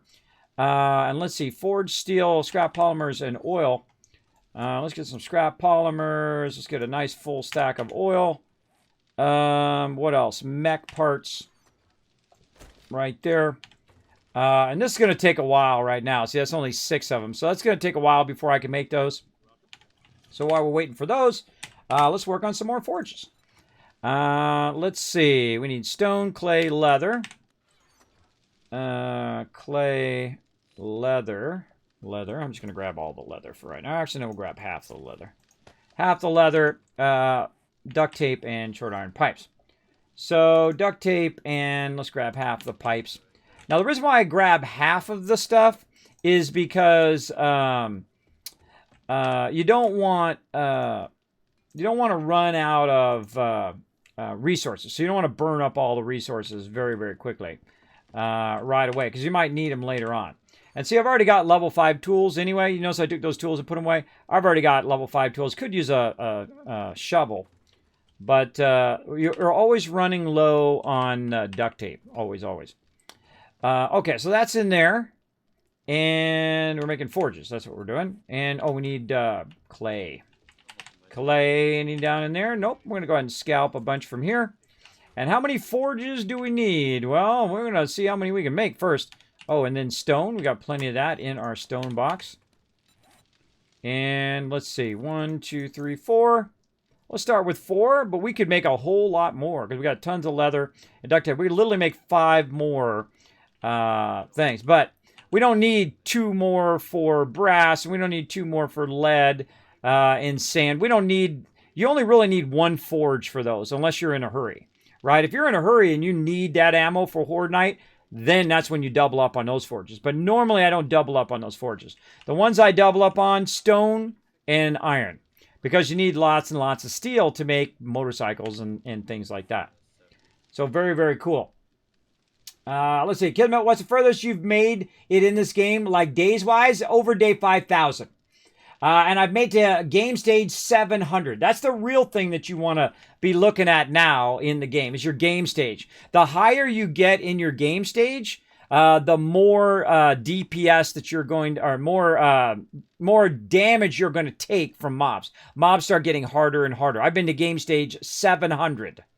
I'm that hardcore. I tried to get to 800, but it takes a long, long time. Even on the hardest mode, the hardest way you can play, we're playing on insane mode with 300 plus zombies spawning on Horde Night, with 60 zombies per person, and with 5,000 day respawn, meaning that basically stuff does not respawn. You have to keep going further and further and further away from the base, which I prefer. I like that style of play because I feel like if you were really there, the house next to you is not all of a sudden going to have a whole bunch of stuff back in it again after you've looted it, after the zombie apocalypse. You have to keep going further and further out from the base. And it challenges people and it keeps them busy, because otherwise you run low on materials. Guess what? Bada bing, bada boom, you're dead. And all your people are dead, and you overrun your base, and all your base is getting destroyed. Once your base gets destroyed, you got to repair your base too. So it's a constant upkeep of it. And it keeps a nice cycle in the game, a cycle of something to do. And I love that about this game. And I've played it for thousands of hours. I absolutely love playing the game. Especially love playing with a group. Very, very fun. So yeah, day 5,000 plus, which I stopped counting after 5,000. And game stage 700. Very fun. I did that in Alpha 18 in our last playthrough of Alpha 18 before 19 dropped. It was very fun. All right, what are we looking at? We're looking at 47 now. Cool. So we're getting our forges going. More duct tape over here. Let's go ahead and do some of these mods. Let's do some drum magazines. All right, I get 2 of them going. It's on a stone axe, so I think it'd be more useful on your chainsaw. Okay, I can see where. And the SMG schematic. I don't really need that one. I can go ahead and just... I only make the mods. I don't make the actual weapons. If somebody else is speccing into SMGs, we'll let them do that. Thanks for ever put that SMG in my box. I'm gonna put that recipe. I'm going to put that back in the box. Whoever's going heavy into those kind of weapons. I don't typically take those. I just take like the barrel extenders and stuff like that. There's also a tactical assault rifle if you're going into assault rifles and whatnot. And you're not quite there, feel free to go ahead and use that to make some of those for peeps. What else? So we got shotgun, sawed-off shotgun, duckbill. See, some of these I don't take, right? Like semi-automatic and stuff like that. That's a waste of my time. But barrel extenders that I know people will need, and I know I'm going to need for my turrets, and people will need for their weapons. Things like drum. This is awesome. The drum mag, that is really awesome. So I'll give it to my peeps first because I just have a blunderbuss. I don't have anything. Eventually I'll have the auto shotty, but right now we want to just to give it to the peeps who can best use it. The people who are out actually scavenging and doing quests and stuff like that. Those are our #1 peeps. Now I like to do my forges vertically like this. Makes it way easier. There we go. Now here's what we do. We go in and we take this out. We're going to cut that in half and then half again and then half again here and then half of that into there. And then we'll take this from over here and then roughly we have about another stack of 3 right there. Then we're going to go to this next one up here. We're going to go ahead and cut this back in half here. Put this in here. Take ourselves some more wood. Did we collect the wood? We got wood in there now. There we go. And then we'll go ahead and put this in here. Now, I rarely ever put a stack more than about 500 in the beginning because I don't like wasting materials. And then also we need to remember to put our anvils in. And that's going to help it when it's outputting, but not when it's inputting. When it's inputting, you're all about your bellows. All right, so there we go. So we got a second one going, and that's going to help us speed up our steel. And then we're going to get a third one going right over here with another nice fat stack of that. And there we go. Now, the other two that I'm going to do right now are going to be the stone, and I might go a third one, is we're going to start doing our stone. Now, stone takes a while. That's why you want to multiply these, do as many of these as you can, so that you can have... now, oh, wait, he was going to do a chemistry bench. About 8 more spaces if you need to drop anything. I'm good for right now. Thank you, though. Hey, Ro, did you make that other chemistry station you were talking about earlier? There wasn't a beaker. Ah, okay. I have there's the miscellaneous stuff in the bike box that is just stuff I need. Once I get the beaker, I can just grab it out of there and make it to the next one. All right, awesome. Awesome. All right, well, then we need to look for some beakers. That's what we need. I thought we had a bunch of them. I don't know, like, where the heck did they go? But then again, that could have been the last playthrough. I don't know. I can't remember. Okay, so now we're going to start up our other forges here, and we're going to start making a ton of cement. The reason why we're going to do that is on day 14, we're going to do one of my signature things that I do here on the stream, and that is the Kismet kill box. It is incredibly effective. Works really fantastic for fighting off during Horde Night. Also very fun. People can be up above or down below. We always kind of put a different spin on it each time that we iterate on it. So, all right, so we're going to start up with that, but I actually do have a lot here. I could actually say this, and that. There we go. Let's say about 3,000 each. And that one's off and running. This one over here, same thing, 3,000 each with about 370. Good. Grab some more wood here. Oh, yeah, a lot of wood there. A lot of wood. I accidentally repaired it 100. And then we need Yeah, go ahead. one more forge. What do we need? A little bit more clay soil. Snag a little bit of this and one more forge. There we go. Let's go 3 forges this time. That'd be pretty fun. And then over here, we'll go ahead and do some more of these mods. So let's say 3 of those and then 3 of those. Yeah, do that. It's got 2 more minutes. So I'm going to go ahead and put that in the mod box. Let's just start real quick. All right, I'm cranking out these drum magazine mods as well as barrel extenders, which are awesome if you're using a shotgun or a typically close level weapon. You can use it a bit further out. By the way, anybody able to make wrenches? I can make level 2s. All right, anybody able to make anything higher? Not me. No? All right. Well, we really don't need level 2s, but when we get to level 5s, we need to start cranking some 5s. Also, by the way, everybody, if you bring stuff back to the base, anything that's like iron, like faucets and stuff like that, that's just made of iron, just scrap that stuff. Don't even put that in my box. I don't want to see that in a drop box. If you find any stone tools, just scrap those because we got level 5s now. Even if they're level 6s, because they don't sell. Scrap all of that stuff. Anything that's a level 3 and below, that's a tool, that's an armor that we already have some of, or a weapon that we already have of. Keep an eye on that and just throw that in the trading box so we can just trade it off and get some stuff we actually need. I like to let everybody know what's going on with that. And there we go. So now, three high now with our stone forges. What time are we getting off at? 6 minutes ago. Alright, I'll log off now then. All right, I was giving you guys a little extra minute when I was talking in the chat. All right. By the way, mods, we're just gonna peace out. Yangi, I should have told you that earlier. Sorry, bro. Obviously, I was focused, very, very focused. All right, and then over here, we're gonna do some more wood here. Now, this one right here is gonna be running for quite a while, so we'll give that one quite a lot. And then we'll queue up our forges. So a little more forge still there. This one's gonna need a crucible, so I'm not even gonna run this one out. This one, I'm just going to keep melting down and melting down for a very, very long time until I get another crucible or until I get high enough level that I can make crucibles. Now, I'm putting really all of my points into intellect right now. When you get to the highest level intellect, that's when it starts getting really rough because I need 3 points just to get to 10. And then when I get to 10, I can unlock the rest. Now, this one right here, I don't really need to unlock that first because this is like electric fences and blade traps and stuff like that, which I don't use anymore. Electric fences can be useful. Blade traps, I find, are completely useless because the amount of material that they use and how easily they are destroyed is totally not worth it. Totally not worth it, I find. If you could make them out of steel and they could take a lot more hits from like bombers and things like that, then I would think they would be more useful, but no.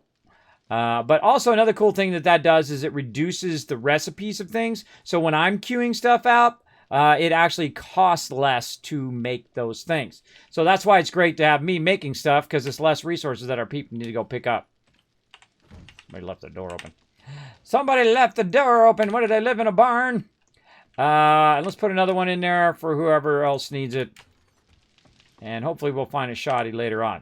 So giving my peeps a little extra time while I'm queuing this up.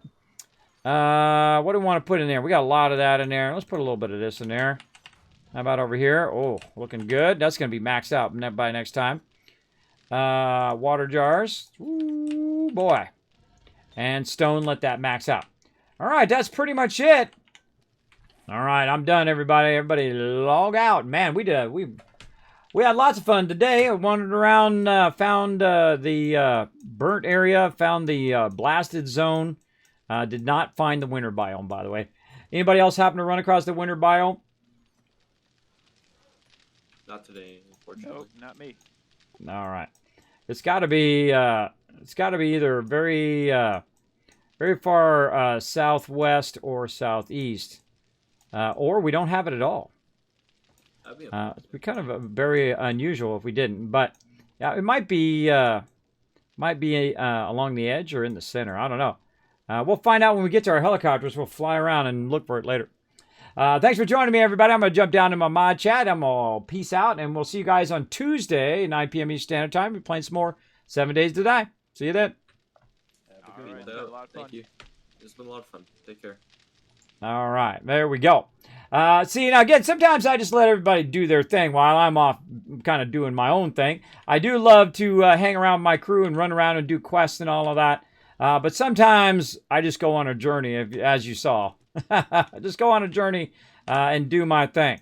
Now let's go ahead and put all this stuff back in the box before I forget for next time. And we'll have all that stuff nice and handy in there. Let's put these wheels up here for row. There we go. Nice. And maybe a little bit more clay in here somewhere. Put that in there.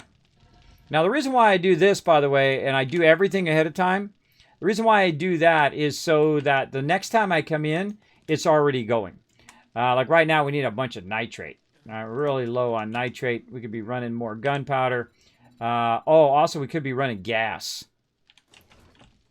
Yeah, we could have queued a ton of gas there. I thought I saw us have a good amount of... Yeah, we had oil show. We have a bunch of that. All right.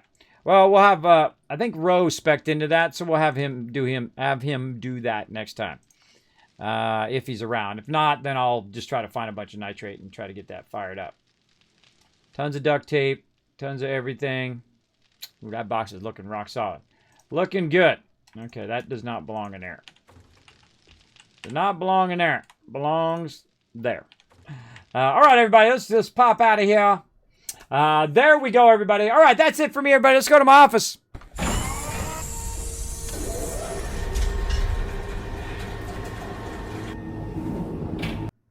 All right, everybody. I've powered my way through my painful toe.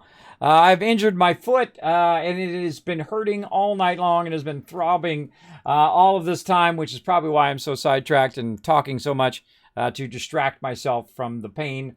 But I am going to go take an Advil or something and then lay down. So I'm just going to peace out, as I like to say sometimes, where I just go, I'm out of here without rating. But I've rated thousands of people here on Twitch, so I don't feel bad at all. I don't feel bad at all. I've helped lots of people along the way become affiliate and even go on to partner as well. Pretty cool. So there's my schedule right there. If you want to check out my schedule, I'm probably not going to be here Sunday night. I'm probably going to take that night off. I'll let myself rest, let my foot rest. I cut it pretty bad. And then I'll probably be Monday morning and we'll be playing some Astroneer. There's a whole bunch of new stuff in Astroneer as well. By the way, part of the automation. Hopefully our server hasn't reset again. And we'll see how it goes. And do that. Now you can also support the stream by going to all those social medias right there, as well as using that link down below. If you can use Amazon or something like that, it does help the stream tremendously. I'll get like a penny, and we'll take that penny and we'll put it into giveaways and other fun things like that, because every penny goes right back in the stream. Plus, you're buying it anyway. You know, you're on Amazon. You're gonna buy something. Hey, use that link. It helps out, and it's free. Free is awesome, right? And it doubles up too. So when you're buying something, it's also helping someone win something later on. So it's like double use. I like anything that's doing multiple things at the same time. That's my thing, right? Big time. All right, there's 1,000, 2,000, 3,000, 4,000. How many was that? 1, 2, 3, 4, 5,000. How we doing on retweets tonight? Oh, we hit 5 retweets. Bam, another 1,000 for crushing those retweets. Thank you, everybody, for being here tonight. I'm going to be back again Monday, probably. Not going to guarantee Sunday. Maybe Sunday. We'll see how I feel. But I'm going to just call it off for now. And just say Monday morning, 9 a.m. Eastern Standard Time. I appreciate you all being here, and I will see you all next time. Thanks, everybody. Bye, everybody.